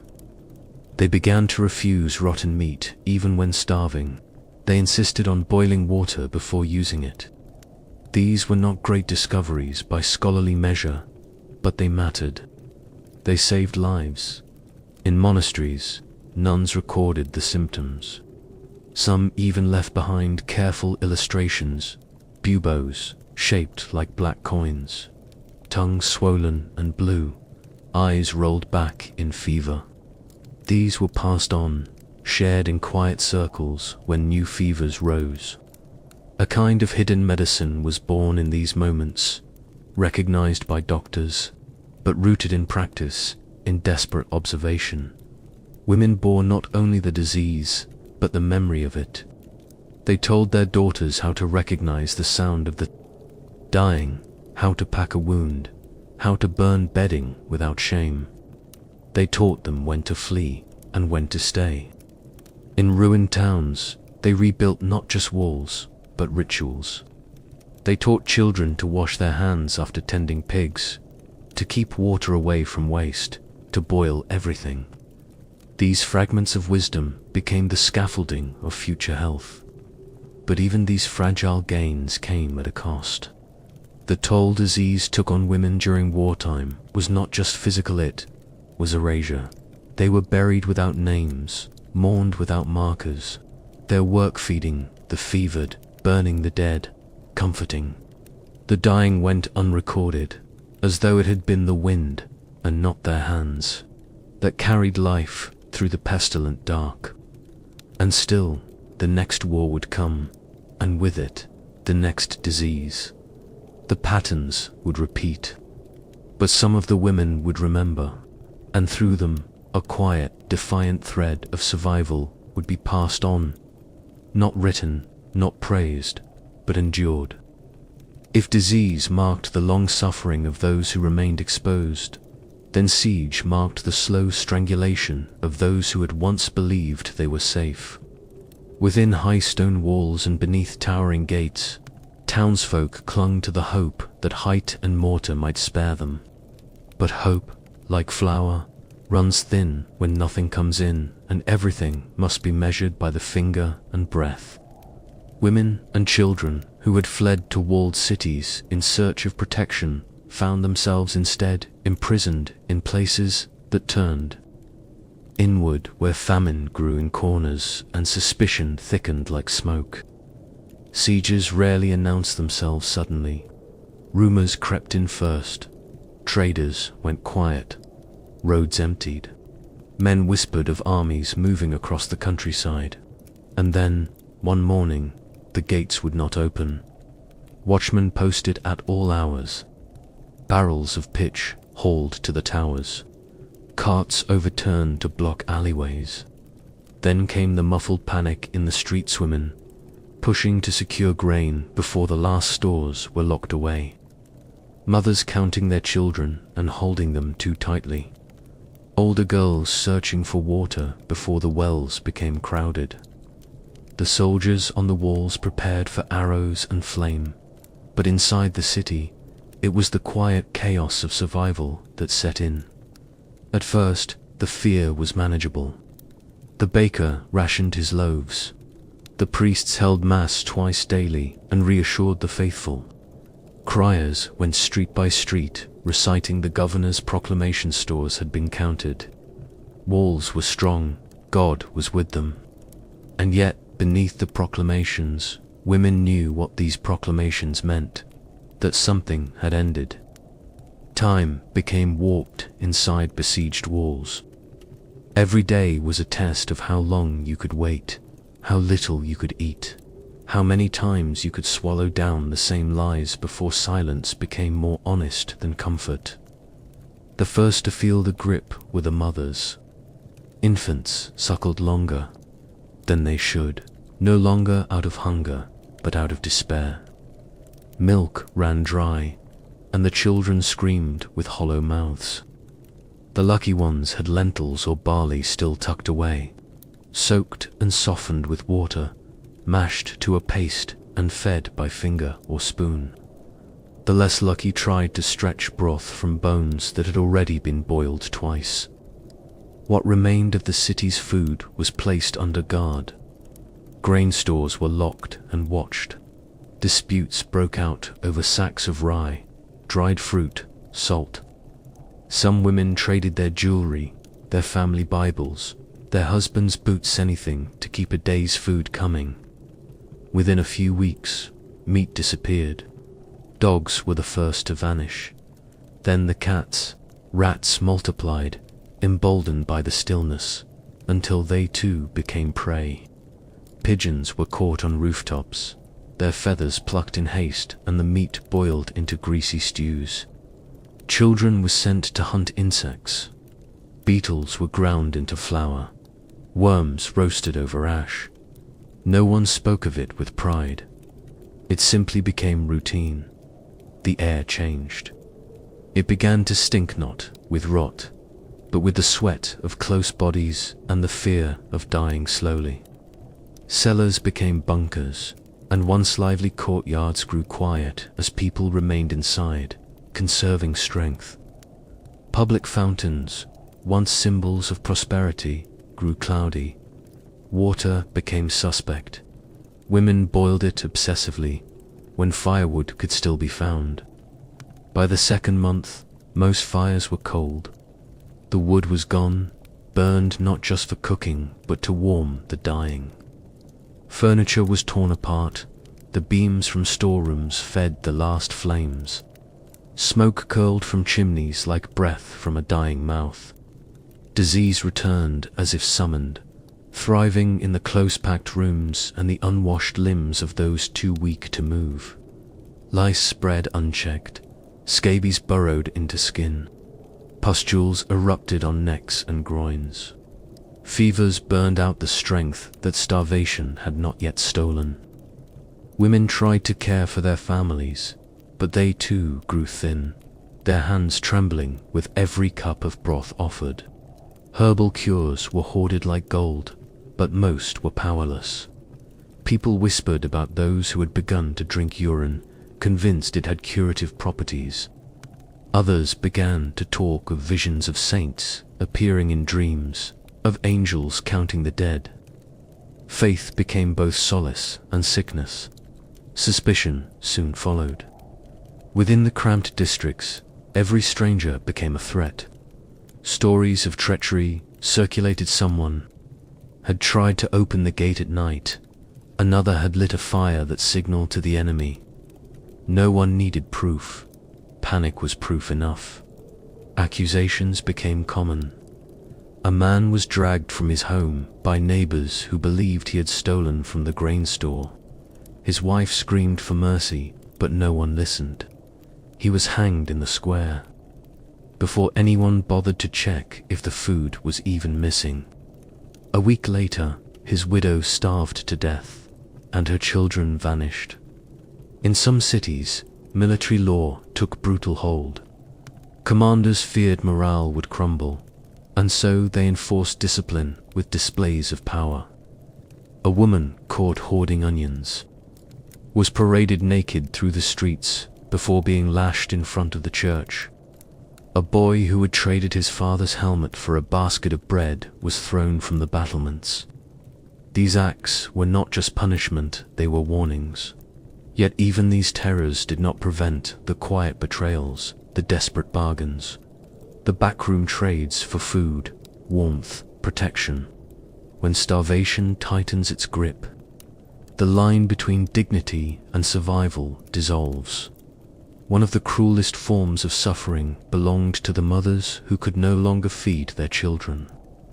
There are accounts, buried deep in the margins of chronicles, of women who smothered their infants to spare them the pain of hunger.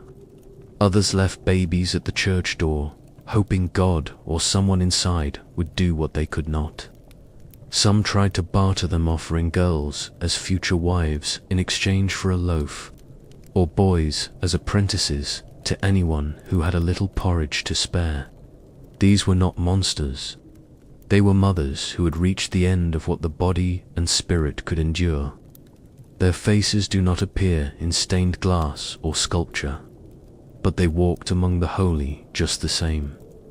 Religious leaders tried to maintain a sense of order. They organized fasts, called for days of communal prayer, held processions through the streets, chanting psalms. But even the clergy began to dwindle. Some priests vanished, said to have escaped through postern gates. Others died with the rest, their hands cold over empty chalices. Nuns sold their own altar cloths for flour, then their combs, then their hair. Eventually even the icons disappeared, pried from their shrines and traded for meat that might not have been meat at all.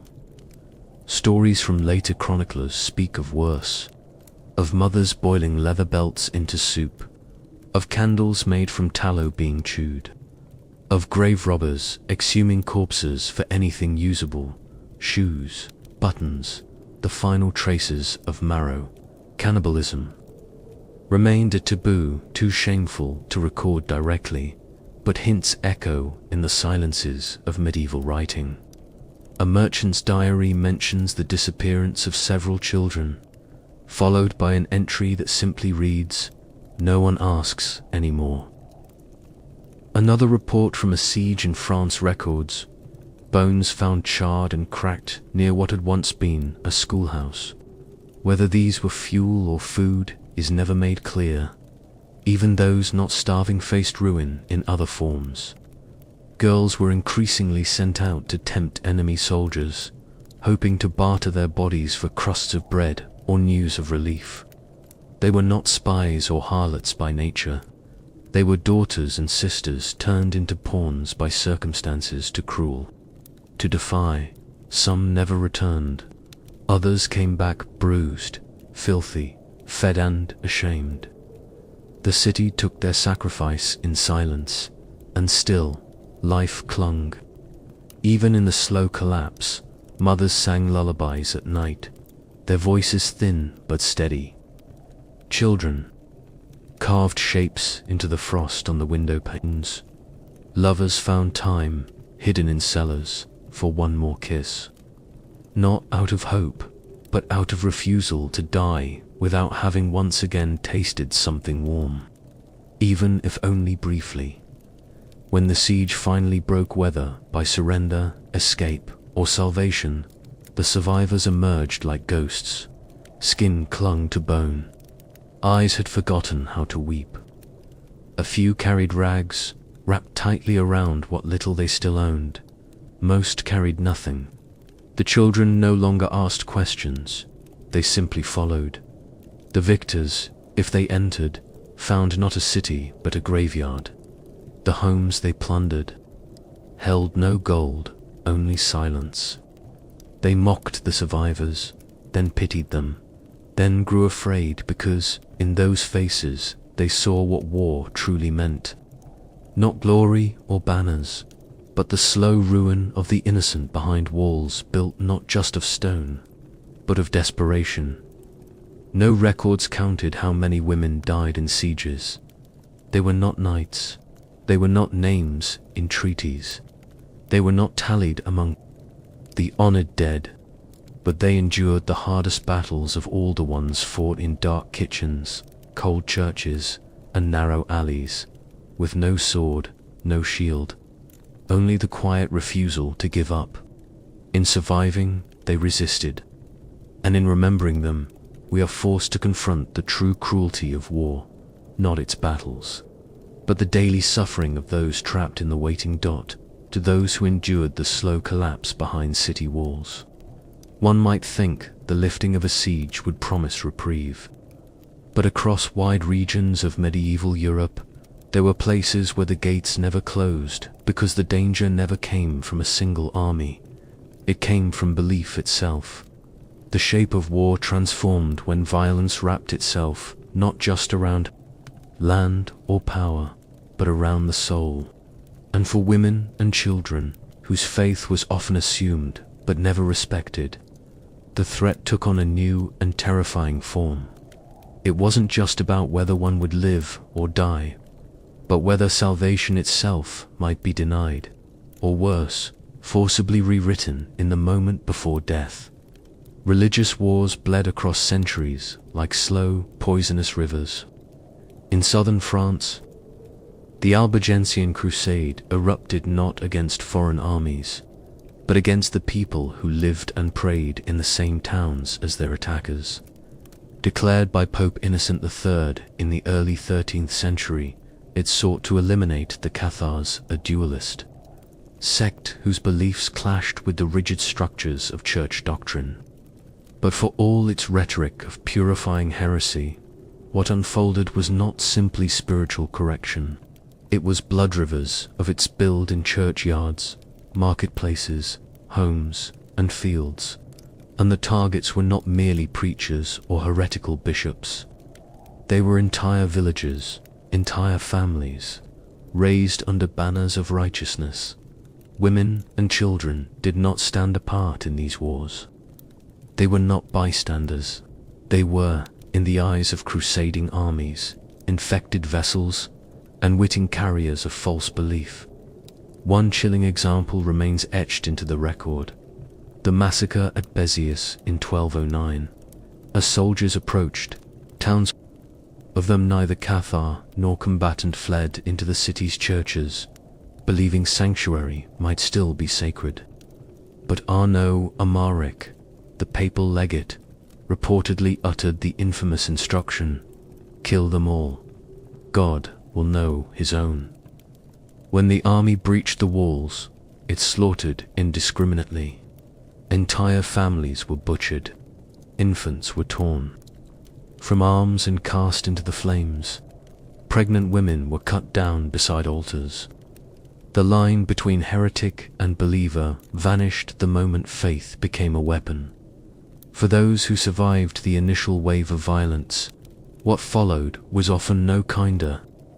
Forced conversion was offered as mercy, though it carried the weight of coercion masked as grace. Women were made to renounce beliefs they barely understood in languages they could not speak, often under the eyes of swords and crosses alike. Baptisms were performed en masse in rivers choked with mud and bodies. Inquisitors arrived not as teachers but as interrogators. They asked questions that could not be answered correctly, and silence itself was a kind of guilt. In towns where Cathar women had once acted as perfected spiritual guides, revered by their communities, those same women were now dragged barefoot through the streets, paraded as witches or liars, then burned to death. Their screams were framed as confessions and their ash treated as divine proof of cleansing. In the Iberian Peninsula, the Reconquista followed a different geography but echoed with the same religious violence. Christians fought for centuries to reclaim land from Muslim rule, but the wars did not stop when cities fell. They intensified. Forced conversions of Jews and Muslims became a common tool of political dominance. Families who had lived for generations under Islamic law now found their traditions outlawed. Circumcision was treated as heresy, headscarves as defiance. Girls were forbidden from learning in Arabic. Mothers were accused of harboring old gods in their kitchens. Clergy arrived with lists, and homes were searched for signs of forbidden. Prayer stray candles, foreign scripts, pieces of bread folded the wrong way. For women, whose spiritual life had always been folded into domestic ritual, this surveillance was not just invasive, it was existential. Children, too, became contested. Ground. Jewish boys were abducted from their families under the guise of Christian baptism. Once baptized, even by force, the church considered them irrevocably Christian. Parents who attempted to reclaim them were charged with obstructing salvation. There are reports scattered across inquisitorial records of mothers who dressed their children as girls to keep them hidden, of families who fled into the hills with infants swaddled in prayer books. These were not apostates or rebels.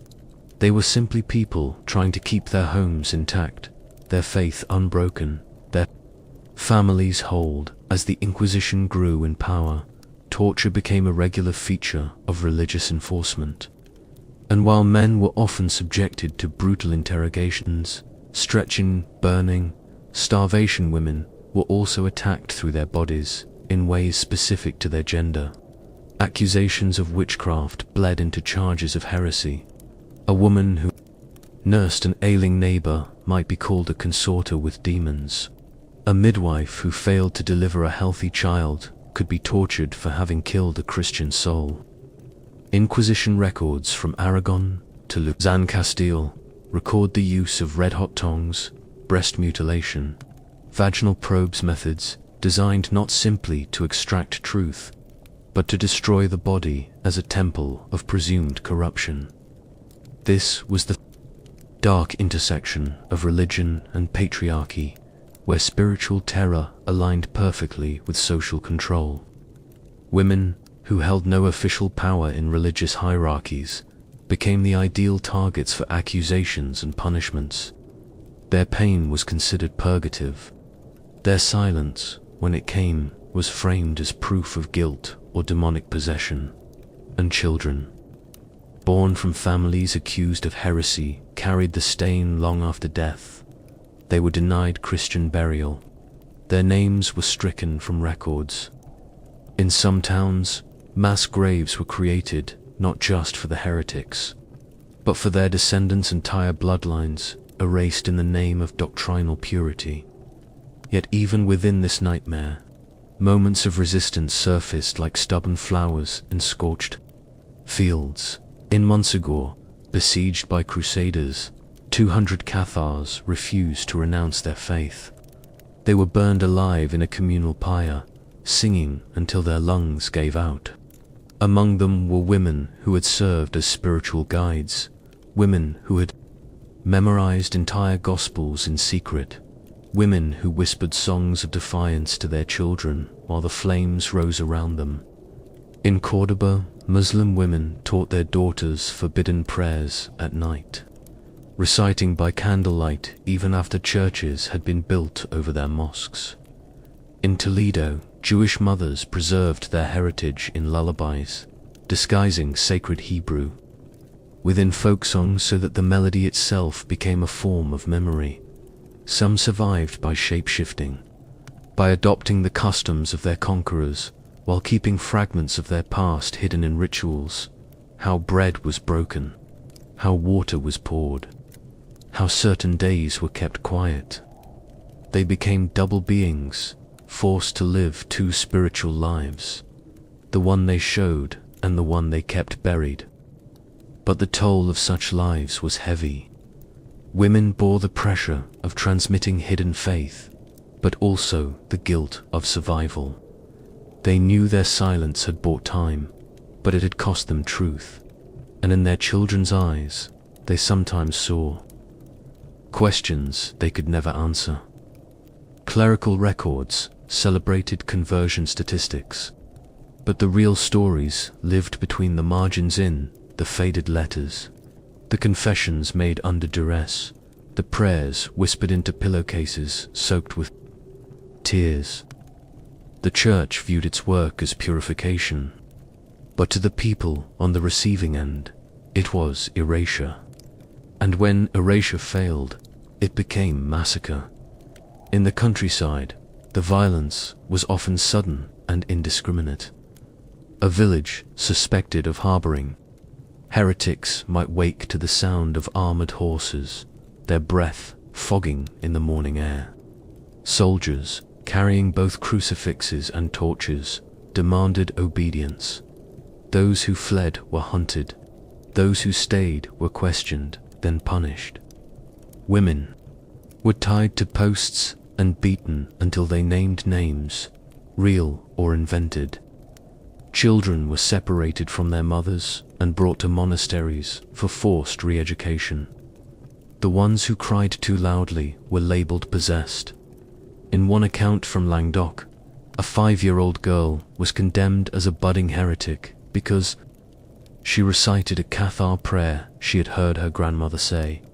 These were not isolated incidents. They were part of a broad, systemic use of terror to reshape the soul of a continent. By claiming divine authority, religious armies justified every cruelty as an act of salvation, and the ones who suffered most were often those least able to fight back. It was not knights who were told they must be purified through pain. It was not lords who were stripped, scourged, and cast out. It was peasant women, midwives, grandmothers, daughters, those whose voices were softest, but whose silences bore witness to centuries of unspeakable violence. By the end of these wars, entire regions had been transformed. Languages disappeared, customs faded, cemeteries filled, and the few who remained often did so only by becoming someone else entirely. They changed their names, their prayers, their gods, but not all memory died. Stories were passed down in hushed tones, sometimes as warnings, sometimes as curses, sometimes as lullabies. "Remember who we were," one might whisper to her daughter. And even if the girl did not understand, the words remained. What religious war leaves behind is not just rubble or records, it is a haunting.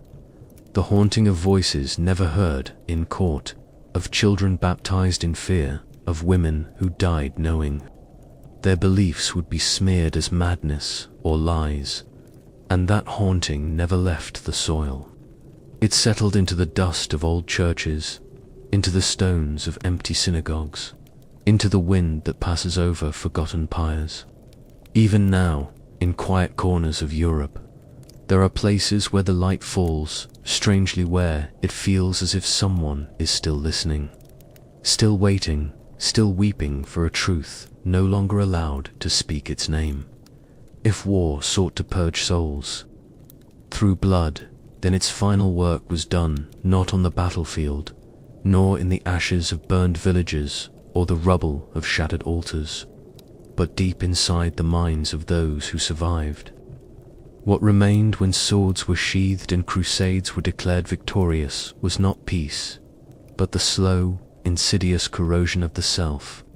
And in the medieval world where there were no doctors of the mind, no vocabulary for trauma, no frameworks to name what shattered inside a person, these wounds often festered in silence, especially for women and children whose suffering was rarely written down. The psychological aftermath became a kind of haunting that neither church nor community could truly see, let alone heal. They were left to live among ruins, not only of buildings but of memory itself. After a siege, after a massacre, after forced conversions or months of starvation, what does a woman carry back into her daily life? She returns to the habits of survival, cooking, mending, tending children, but something behind her eyes no longer moves. The rhythm is mechanical. She listens more than she speaks, and though no one asks her to recount what happened, they all sense that something in her is absent, unreachable. Perhaps she no longer attends Mass. Perhaps she kneels longer than necessary, or perhaps she stops kneeling altogether. For medieval chroniclers, such shifts were rarely interpreted as psychological in nature. They were often seen through the lens of morality or theology, loss of faith, demonic influence, punishment for sin. But in the spaces between those moral judgments, there are faint traces of something more recognizably human. A nun in a 14th century convent writes of a woman who wandered the halls at night with her hair loose, speaking to no one, refusing food. The sister suspects possession, but her description matches that of a woman who had witnessed the death of all her children in a raid 2 years prior. Madness, in this case, may have been nothing more than memory turned inward, too poisonous to speak aloud. Children fared no better. In the absence of vocabulary, trauma in the young was misread as disobedience, stupidity, or demonic inheritance. A boy who did not speak after watching his father impaled outside a burning chapel was described in a local ledger as deaf and simple. A girl taken from a raised village and brought to a monastery for baptism screamed every time she saw candles. She was whipped until the screaming stopped, at which point the monks declared her tamed. In neither case did anyone understand that the children's behavior might be the result of unendurable horror. What they saw as stubbornness or madness may simply have been survival without language. There are, in monastic letters and marginalia, rare and fleeting insights that hint at what might have been closer to our modern understanding of psychological scarring. A Benedictine scribe from Tours, writing in the wake of a regional conflict, describes a widow who came to the abbey seeking no food, no shelter, only silence. She sat outside the walls for days, weeping without words. When questioned, she merely repeated the same sentence. They walked through fire, and I could not follow. The scribe interprets this as a sign of divine punishment, but the phrasing suggests something else. A mind ruptured by the sight of her family being killed, and a heart left behind. In many cases, trauma took spiritual shape. Women who had survived violent assaults or lost entire households often turned to extreme forms of piety, self-flagellation, fasting, or entering convents, not out of devotion but as refuge. In this form, the cloister became both sanctuary and prison. Removed from the world that had broken them, these women found a rigid structure that kept the memories at bay. But within those walls, trauma was not healed, was redirected.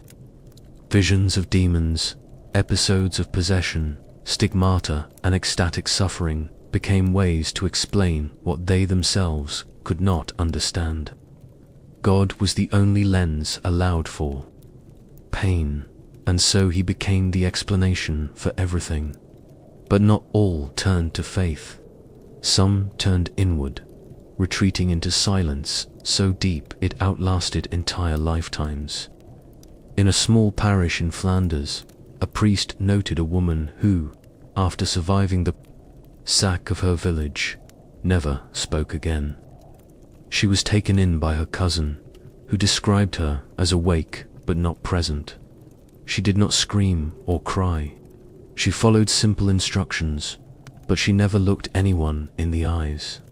She lived like this for 20 years until her death. In modern terms, one might call this catatonia, a trauma response to overwhelming horror. But in her time, she was called a husk, a shell, an echo. They buried her quietly, her name barely marked.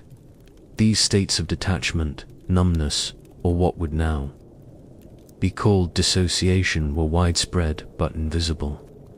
The church could document martyrdom. Chroniclers could record death.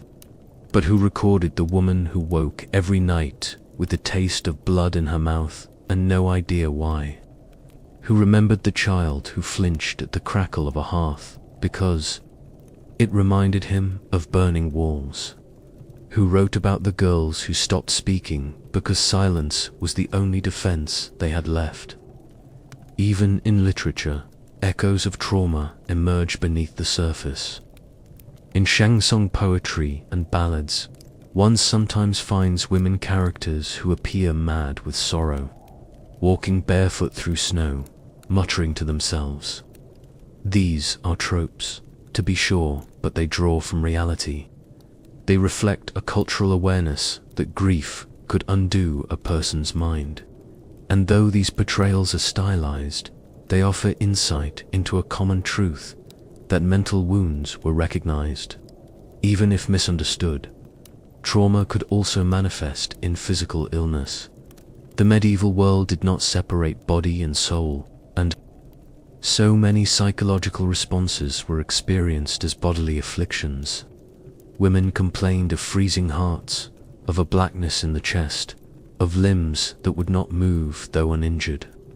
Monks noted melancholy as a real and dangerous force, something that could render a woman useless to her household or void of all joy.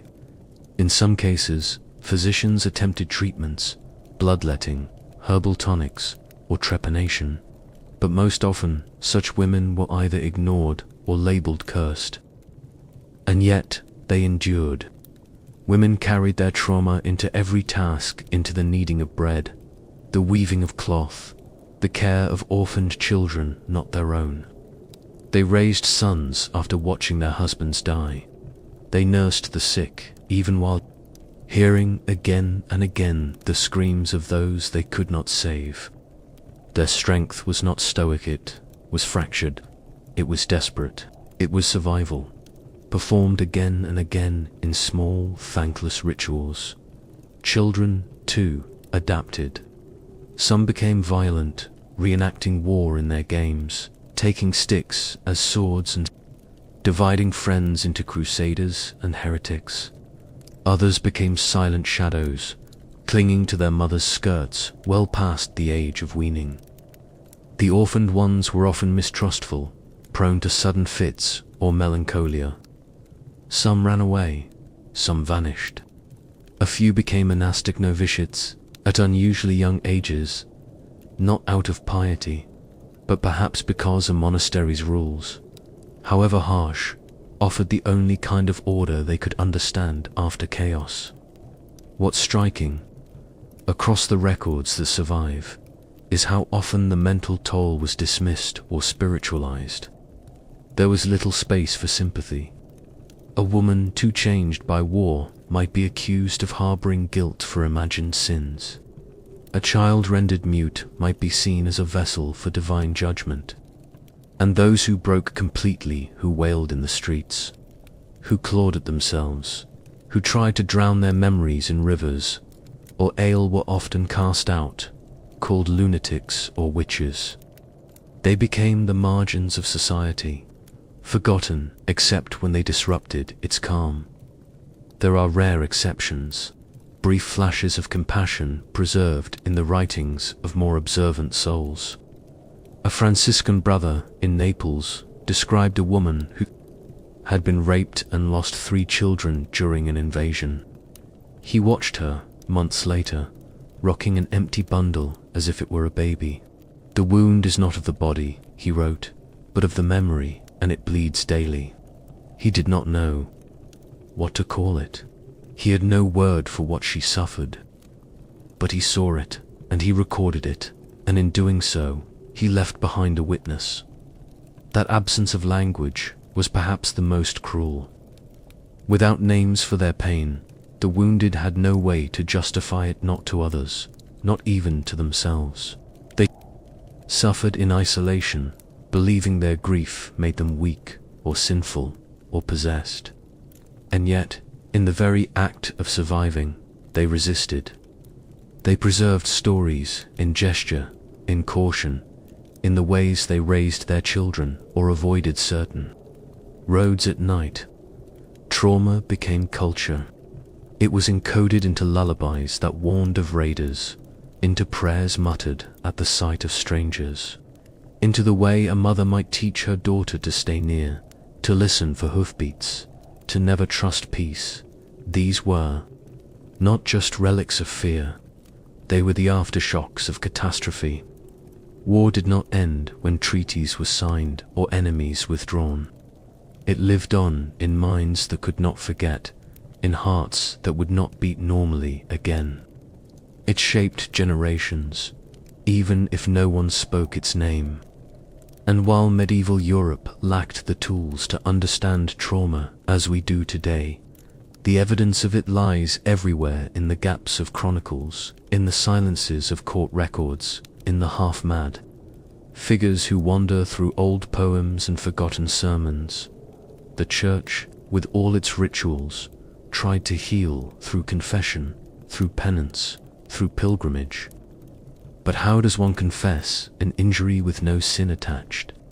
How does one repent for memories, for dreams, for waking up screaming because the wind sounded like a child crying? The medieval soul, so bound to ideas of salvation and sin, had little room for wounds that were neither earned nor chosen. Still, healing sometimes happened in quiet ways. In small communities, women gathered to share stories, not always directly, but through metaphor, through song. They reknit their lives through shared work, through mourning, through mutual care. They raised one another's children. They buried their dead with tenderness. They taught each other how to live with ghosts, even if they couldn't name them, and, over time, some wounds scarred, not gone, but closed, not forgotten, but folded into the fabric of daily life. A woman who once wept every morning now merely stares long at the fire. A boy who would not speak now recites psalms in halting tones. These are not miracles. They are the slow work of endurance, of carrying pain in such a way that it no longer consumes, but merely accompanies. Even in a world broken by war, where the smell of ash and the sound of mourning had become part of the natural order, not everyone bent entirely beneath the weight of devastation. The same hands that had buried sons carried off daughters, or traced trembling crosses on the brows of dying husbands could still, in secret moments, defy the forces that had tried to crush them. The quiet acts of resistance left behind no banners, no manifestos. There were no battle songs for them, no statues raised in their name. But in kitchens, fields, and crumbling chapels, a different kind of courage took root, stubborn, unyielding, and shaped entirely by necessity. Some women resisted by simply keeping others alive.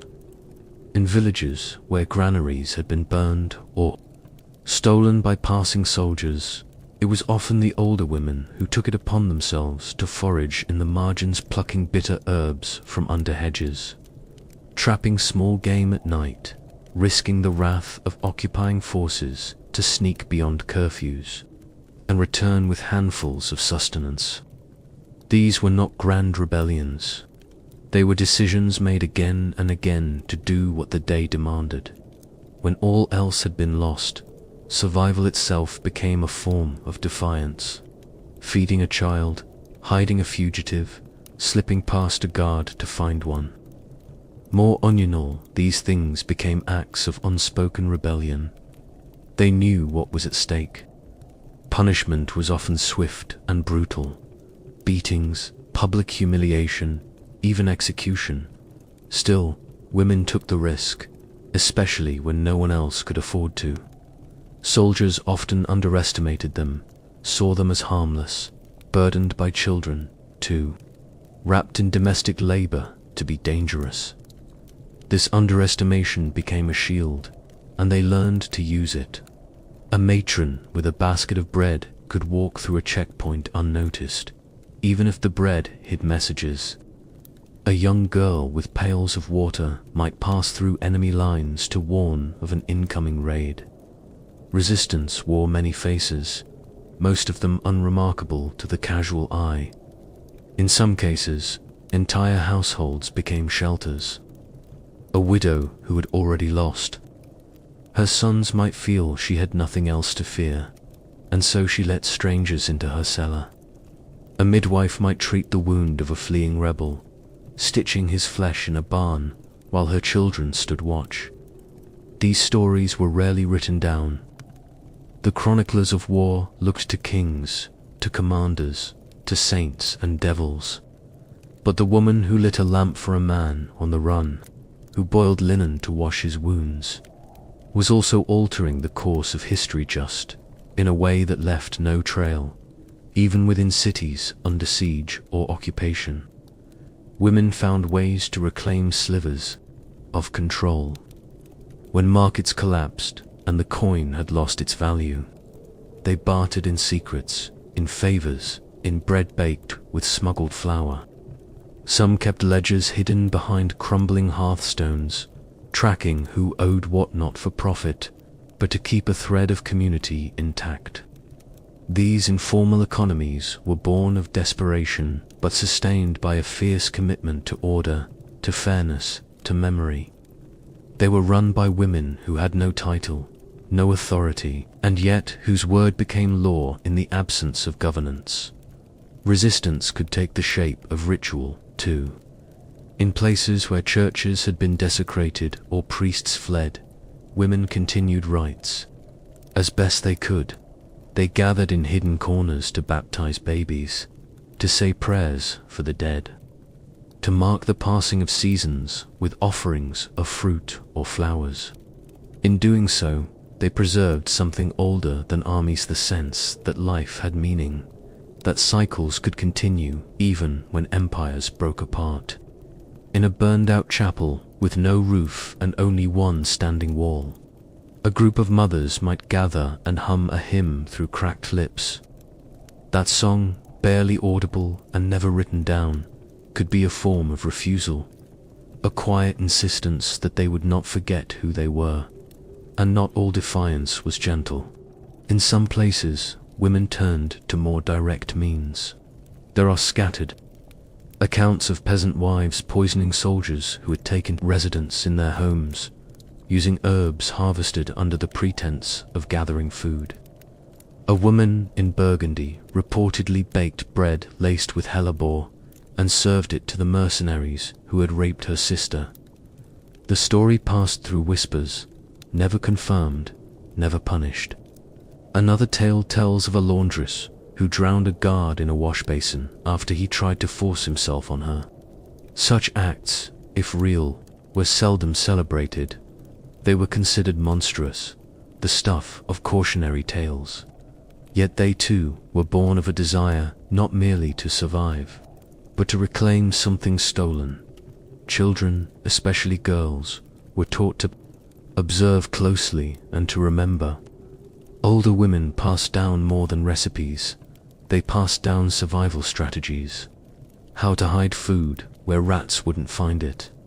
How to dig a second hole behind the outhouse that no soldier would think to check. Which herbs would numb pain, which would make someone sleep, which could cause a miscarriage if one had been made pregnant by force. These teachings were not part of any official canon. They were carried in voice and gesture, mother to daughter, aunt to niece, and in them was the bitter knowledge of centuries. Even in the bleakest environments, like refugee camps at the edge of war zones, some semblance of community persisted, upheld almost entirely by women. They organized watch schedules, guarded the sick, brokered truces between feuding groups.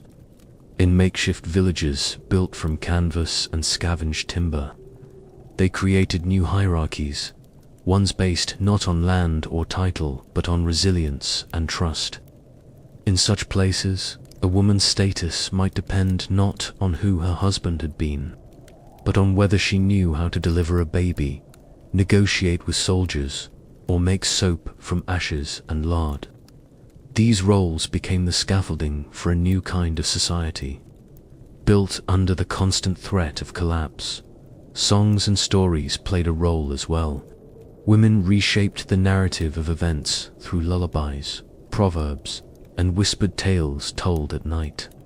In them, the dead were not just mourned, but a son killed by arrows might become a bird in a tale told to his sister. A razed village might become the setting for a cautionary fable. These acts of storytelling were not just for comfort. They were a way of seizing authorship. If the chroniclers of history ignored them, they would create a history of their own.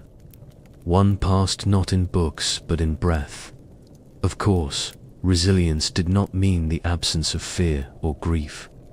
It meant carrying both forward, refusing to be still. A woman could cry every morning and still hide fugitives by night. She could bury her children and still teach her neighbor's child to read. The war never left them, but neither did the impulse to stitch together what it had torn apart. In doing so, they offered their communities something more than endurance. They offered continuity. Perhaps the most defiant act of all was to love. In a world defined by brutality, some women chose to nurture, not because they were naive, but because they knew what cruelty cost. To tend a garden, to kiss a child, to cradle a newborn when you had seen your last one die. These were gestures of staggering bravery. They defied logic. They rejected despair. They said, "We will go on." These gestures often went unseen. A girl brushing her grandmother's hair in a camp of the displaced. A mother sewing new sleeves onto her daughter's only dress. A midwife wrapping a stillborn in her own shawl. These were not the images preserved in stained glass or carved into tombs, but they were the foundation upon which the next day rested. If survival was an act of resistance, then kindness, deliberate, for and given freely, was a revolution. There were limits, of course. Not every woman had the means, or the will, or the safety to resist. Some broke, some betrayed, some turned inward or were consumed by bitterness. But even in these moments, their fragility spoke volumes. A woman who screamed at a soldier, knowing it would cost her life, was not weak. She was simply done. Resistance sometimes took the form of refusal to accept one more indignity, one more lie, one more hour pretending that the world made sense. The world they rebuilt, if it could be called that, was stitched together by hands that bore scars. Their resilience was not romantic. It was tired. It was born of loss. But it endured because there was no other option. And in enduring, it carved out a legacy that defied the very forces trying to erase it. There is no monument to these women, no dates, no chronicles that list their names, but they lived, they resisted, they preserved what could not be restored, and through them, something survived, not whole, not untouched, but enough. Enough to begin again, when the dust of war finally settled and the fires no longer lit the horizon. What remained was not peace, it was quiet. But it was a quiet saturated with the weight of things that had been endured and things that would never be spoken aloud.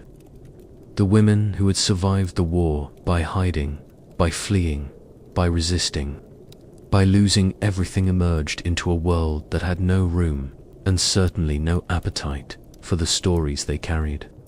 And so, much of what happened to them vanished, not because it was unimportant, but because it was inconvenient. Justice, if it came at all, arrived wearing the wrong face. For lords and kings, justice after war meant land disputes resolved, truces signed, vassals punished or rewarded, and treaties negotiated. The crimes that had occurred inside cottages, in alleyways, in the hidden forests where soldiers cornered women and girls were not considered matters of justice. They were seen if acknowledged at all's inevitable spoils. Even when clerics decried the sins of war, they did so in the language of abstraction, sin, wrath, punishment. Rarely did they name the raped, the enslaved, the mutilated, and rarer still did they seek reparations for them. It wasn't simply that justice failed to arrive, it was that the very notion of seeking it was discouraged. In many places, women were warned not to speak of what had happened. Sometimes this was couched in the language of protection for their marriage prospects, for their family's honor, for the reputations of local men who had not protected them. But beneath that language lay something crueler, the belief that the violence done to them had somehow rendered them impure, broken, suspect. To speak was to invite judgment. To be silent was to endure in isolation, but at least retain what little dignity the world allowed. Courts both ecclesiastical and secular roofed few avenues for redress. The rape of a woman by a soldier, unless she was highborn or the victim of a political enemy, was rarely prosecuted. In cases where complaints were lodged, the burden of proof fell entirely upon the victim. If she had screamed, why had no one heard? If she had not resisted, why had she not died fighting? The war had left many women pregnant by force, and these children bore the scars of silence. They were not recognized by their fathers, not accepted by their communities. Often they were abandoned or raised in shame. For noble women, the calculus was slightly different, but no less harrowing. Their violations were politically sensitive, used as tools of humiliation against their husbands or fathers. A noble woman raped during the siege of her castle might become a pawn in diplomatic negotiations. Her suffering was currency, but never treated as a wrong to be righted. It was a fact to be managed, buried if possible. Some were quietly sent to convents, others married off swiftly to erase the scandal. Their trauma was not theirs to process. It was simply another debt in the ledgers of power. Monastic chroniclers, who recorded much of the era's history, had little interest in preserving the memory of violated women. They wrote of battles, saints, kings, and the wrath of God, but rarely of the girl left bleeding in a barn after soldiers passed through, or the mother whose child had been torn from her arms and sold.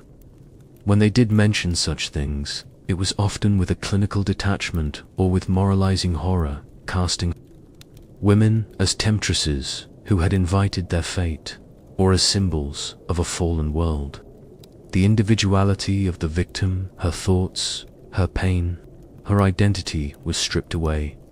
Some fragments do survive, but they are scattered, indirect, and often require reading between the lines. A village record might note a baby born without a father during the years after a battle. A will might contain a veiled reference to a daughter taken from us in the wars. A confession recorded by a priest might allude to sins of the body, not freely chosen. But these are whispers, not accounts. The full stories, the names, the moments, the screams are lost, not by accident, but by design. Communities, too, often participated in this erasure.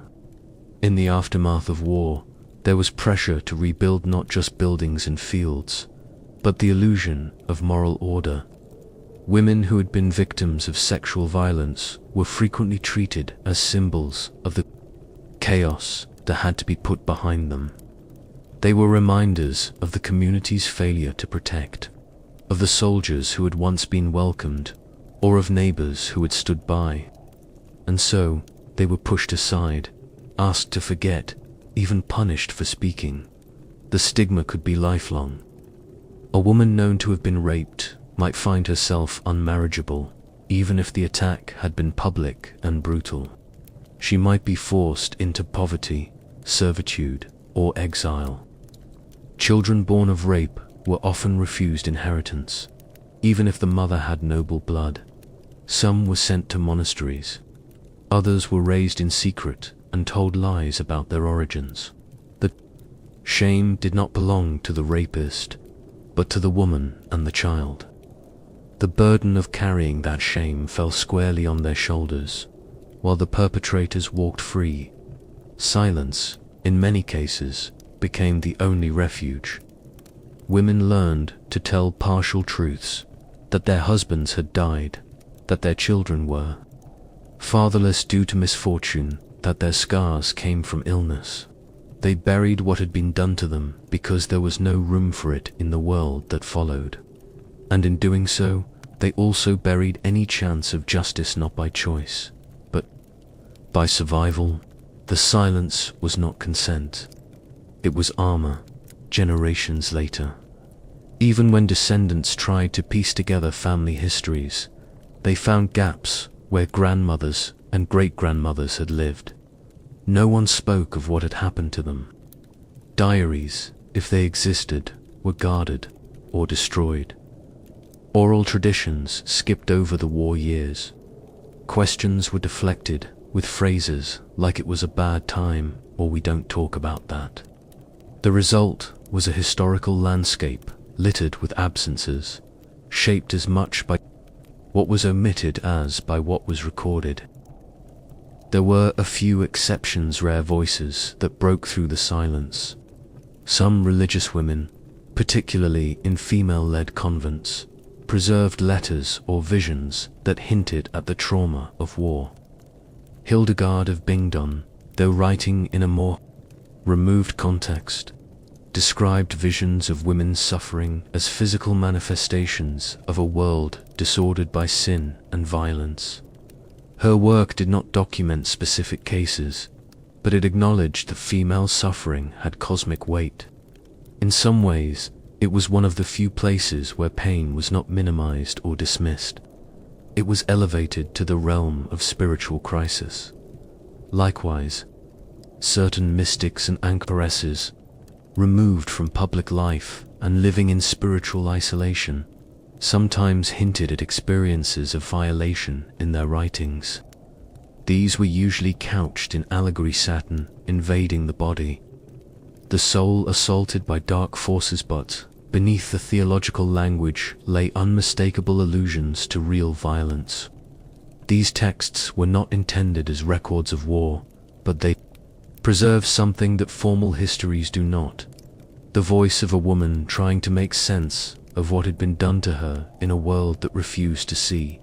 Even centuries later, modern historians face immense difficulty reconstructing the true scale of violence against women in medieval wars. The evidence is indirect, and the cultural barriers to speaking out were so strong that many crimes were never recorded. Yet we know through comparative studies, through patterns, through what little has been written, that the violence was not rare, it was structural, it was strategic, and it was almost completely erased. This erasure has consequences. By omitting these experiences from the record, history has constructed a false narrative that war was the domain of men, that women were peripheral, that suffering began and ended on the battlefield. It has made it harder for modern societies to recognize the patterns that persist: how rape continues to be used as a weapon, how victims are still shamed into silence, how post-war justice systems still fail to deliver redress. What does justice look like when it arrives too late? For many medieval women, it never arrived at all. Their stories remained locked behind walls of shame, fear, and indifference. Their pain was inherited by daughters and granddaughters who may not have known the full story, but who learned nonetheless how to hold their tongues. The true aftermath of war was not written in the treaties, it was written in the silences passed from one generation to the next. To acknowledge these women now is not merely to look backward in pity, it is to confront the cost of forgetting. Every unnamed victim is a reminder that history is not neutral, it is curated, it is filtered, it is constructed to serve those who wield power. And until we widen the lens to include the erased and the silenced, we will never truly understand the past. The stories still surface, sometimes, in the margins of old manuscripts. A scribe might note a rumor about a woman who disappeared during a siege. In the ledger of a small monastery, there may be a note about a donation made in memory of our lost daughters. These traces, faint as they are, challenge the narrative of absence. They remind us that someone remembered, that someone, somewhere, thought the pain mattered. The tragedy is not just that justice was denied, but that the very idea of justice was made unavailable. The systems were not built to account for women's suffering. Their grief was too ordinary, too domestic, too inconvenient, and so it was hidden, left unmarked. No gravestones for the assaulted, no shrines for the enslaved, no liturgies for the children born of war. And yet, through it all, women endured. They survived, they healed each other, they raised the next generation, they passed on knowledge in coded ways. They made space for each other's pain when the world would not. That, too, was a form of resistance, a refusal to let suffering become silence. And in that refusal, something precious survived, what lingers after justice has failed. When the names of the wounded have been erased and their stories lost to silence, is something less visible but no less enduring. It does not live in chronicles or court documents, but in whispers, in the way a mother holds her child tighter at night, or in the quiet superstition that warns against letting girls stray too far from home when soldiers pass by. This wound, inherited not through blood but through memory and caution and intuition, shaped more of medieval culture than we might expect. It is carved into the things that were said and the things that were never said, into lullabies, prayers, folktales, and rituals that offered comfort but also encoded warnings. When women could not speak of their trauma directly because it was dangerous, shameful, or simply beyond the language available to them, they sometimes found other ways to pass it on. Through stories told to children, they preserved cautionary parables that were shaped by wartime violence but rarely named it openly. A tale of a girl lost in the woods might carry, behind its surface, the memory of a child stolen or raped by passing men. A mother who told her daughter never to look a stranger in the eye might be drawing from an experience she herself had never been able to describe. In these ways, memory transformed not into history, but into culture. Many of these fragments filtered into oral traditions. Legends about ghostly women who wandered the moors, weeping for their children, or demons that appeared in the form of friendly travelers, weren't born solely from imagination. They often emerged in regions heavily scarred by conflict. In areas that had endured prolonged warfare, it was not uncommon to find tales of phantom soldiers, cursed battlegrounds, or vengeful women who returned from death to punish those who had wronged them. These were not mere entertainment, they were echoes. They were the voices of those who had no grave, no justice, and no voice, speaking through metaphor because literal truth had been swallowed by silence. Children, absorbing these stories, internalized a particular view of the world, one where danger was sudden, authority was unpredictable, and suffering could befall the innocent without warning. The result was a kind of inherited cautionary readiness to distrust strangers, to expect betrayal, to see tragedy as inevitable.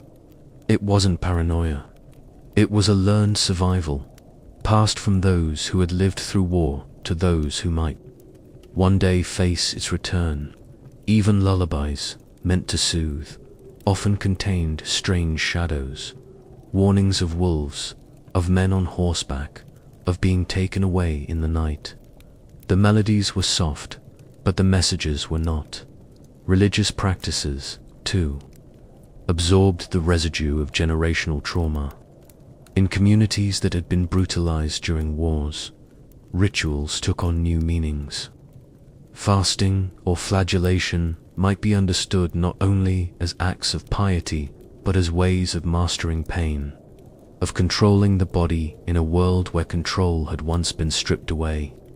Pilgrimages undertaken by women, sometimes with children in tow, always prompted by spiritual visions. They could be acts of penance for things never spoken, or attempts to find healing for invisible wounds. Shrines to the Virgin Mary were often decorated by women who saw in her not only the Mother of God, but the figure of a mother who had also watched her child suffer and die.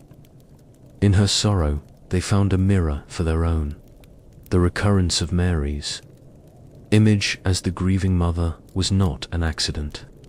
It aligned with a widespread cultural need to express female grief in ways that were acceptable, while secular mourning was often restrained and tightly controlled. Religious iconography allowed for open weeping, bodily expressions of pain, and public displays of lamentations, so long as they were couched within the framework of devotion. This created a space, albeit limited, where women could project their own suffering without breaking social codes. Over time, this shaped how communities understood not only grief, but motherhood, purity, and sacrifice. This influence extended into seasonal traditions as well. Festivals of death and rebirth such as All Souls' Day were often suffused with quiet dread in regions marked by war. Children were told to behave or the dead would return, not as warm spirits, but as vengeful ones. These tales weren't solely about religious fear. They reflected the psychological residue of watching communities die and never be mourned. In villages where entire families had vanished during sieges, where bones were buried hastily in shallow ground, the boundary between the living and the dead felt thinner. Superstitions about ghosts, curses, or spirits clinging to ruined houses may have functioned as ways of preserving those losses in a culture that offered no other acknowledgement. Even in everyday sayings, we can sometimes glimpse the outlines of forgotten traumas. Proverbs that caution women to stay by the hearth, or warn girls not to walk where the crows gather, may carry coded instructions, not just for modesty, but for survival. The hearth was not only a symbol of domesticity, it was a place where a woman might be safest during times of danger. The crows. Perhaps they once signaled the aftermath of battle or the coming of death. When layered across generations, these expressions became cultural reflexes, instructing the next generation to live carefully without ever fully explaining why. In some regions, these inherited fears shaped gender expectations themselves. Women were taught to be silent, not just because society valued modesty, but because silence had once been a necessary armor. Girls were taught to obey, not only because obedience was a virtue, but because defiance had once drawn fatal attention. These behaviors, born of trauma, were reinforced through religion, through fable, through social customs, and eventually naturalized. What had begun as emergency survival became, over time, tradition. And so, trauma was not merely remembered, it was codified. The impact was not confined to women. Boys raised in these environments often inherited a quiet, anxious sense of guilt or responsibility. They may have heard stories of fathers who went to war and never returned, or of uncles who came back, changed, angry, violent, broken. In some communities, men bore the weight of collective shame for not having protected their families, or for having participated in violence that could not be undone. But because these feelings could not be openly acknowledged, they were displaced into rituals of masculinity, the valorization of toughness, the suppression of tenderness, the glorification of vengeance. Cultural ideals of manhood were shaped, in part, by the unspoken wounds of generations past. In the arts, too, this trauma found expression not always directly, but in tone and atmosphere. The ballads and chansons that circulated through medieval Europe often told tales of sorrowful women, of betrayal and exile, of love destroyed by war. Many of these songs have been interpreted through romantic or heroic lenses, but when viewed through the filter of collective trauma, they reveal something deeper.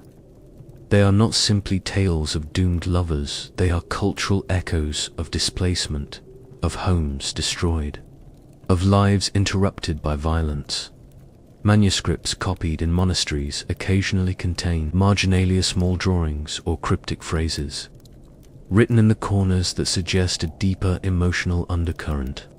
A sketch of a woman fleeing, a note beside a psalm lamenting a village made silent.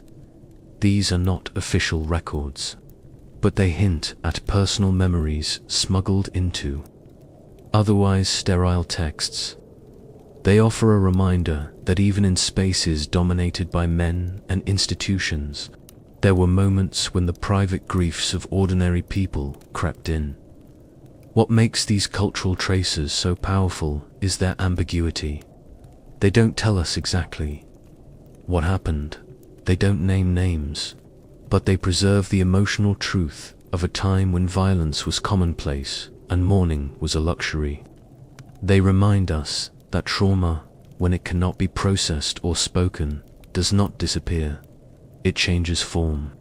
It becomes embedded in the very fabric of belief and behavior, and it stays there long after the war has ended. This cultural inheritance also influenced how future wars were understood and feared. Stories of past atrocities were passed down, often stripped of historical specificity but loaded with emotion. A mother might warn her daughter about what happened the last time the banners came through without saying more. A community might prepare to flee not because of official orders, but because of ancestral memory. The body remembers what the mouth cannot say, and so, even centuries later, populations behaved in ways that were shaped by the actions of long dead. Soldiers in some areas, particularly those repeatedly devastated by conflict, cultural fatalism took root. Folktales often depicted the return of war as inevitable, as something that arrived like a season. People prayed for peace, but expected none. This shaped not only storytelling, but also governance. Leaders who promised stability were valued over those who promised freedom. Communities prioritized secrecy and self-preservation over ambition or confrontation. These were not moral failings, they were learned responses, honed over generations. There is a tragic irony in the fact that so much of what women and children endured has survived only in coded fragments, while the grand narratives of kings and conquests remain meticulously documented. But perhaps that is part of the inherited wound as well, not only the trauma itself, but the knowledge that it was never properly seen, that it had to be remembered through shadows, not statues.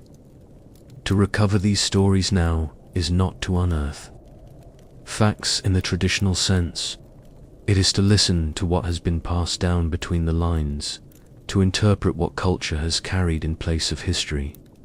It requires imagination, empathy, and an acknowledgement that what people remember, fear, or repeat often tells us as much, if not more, than what was written in official records. The inherited wound is not static. It changes as it is passed on. Some families turned trauma into vigilance. Others turned it into silence. Some turned it into rage. Still others turned it into storytelling, finding catharsis in repetition. And each of these responses shaped the societies they lived in quietly, but profoundly. Even today, some traditions whose origins have long been forgotten still bear the marks of these older scars. A local festival that burns an effigy of a marauder, a bedtime rhyme that warns of riders with no names, a reluctance to speak too openly about certain ancestors. These things are not meaningless. They are remnants, not of the war itself, but of what the war did to those who had no voice in its telling.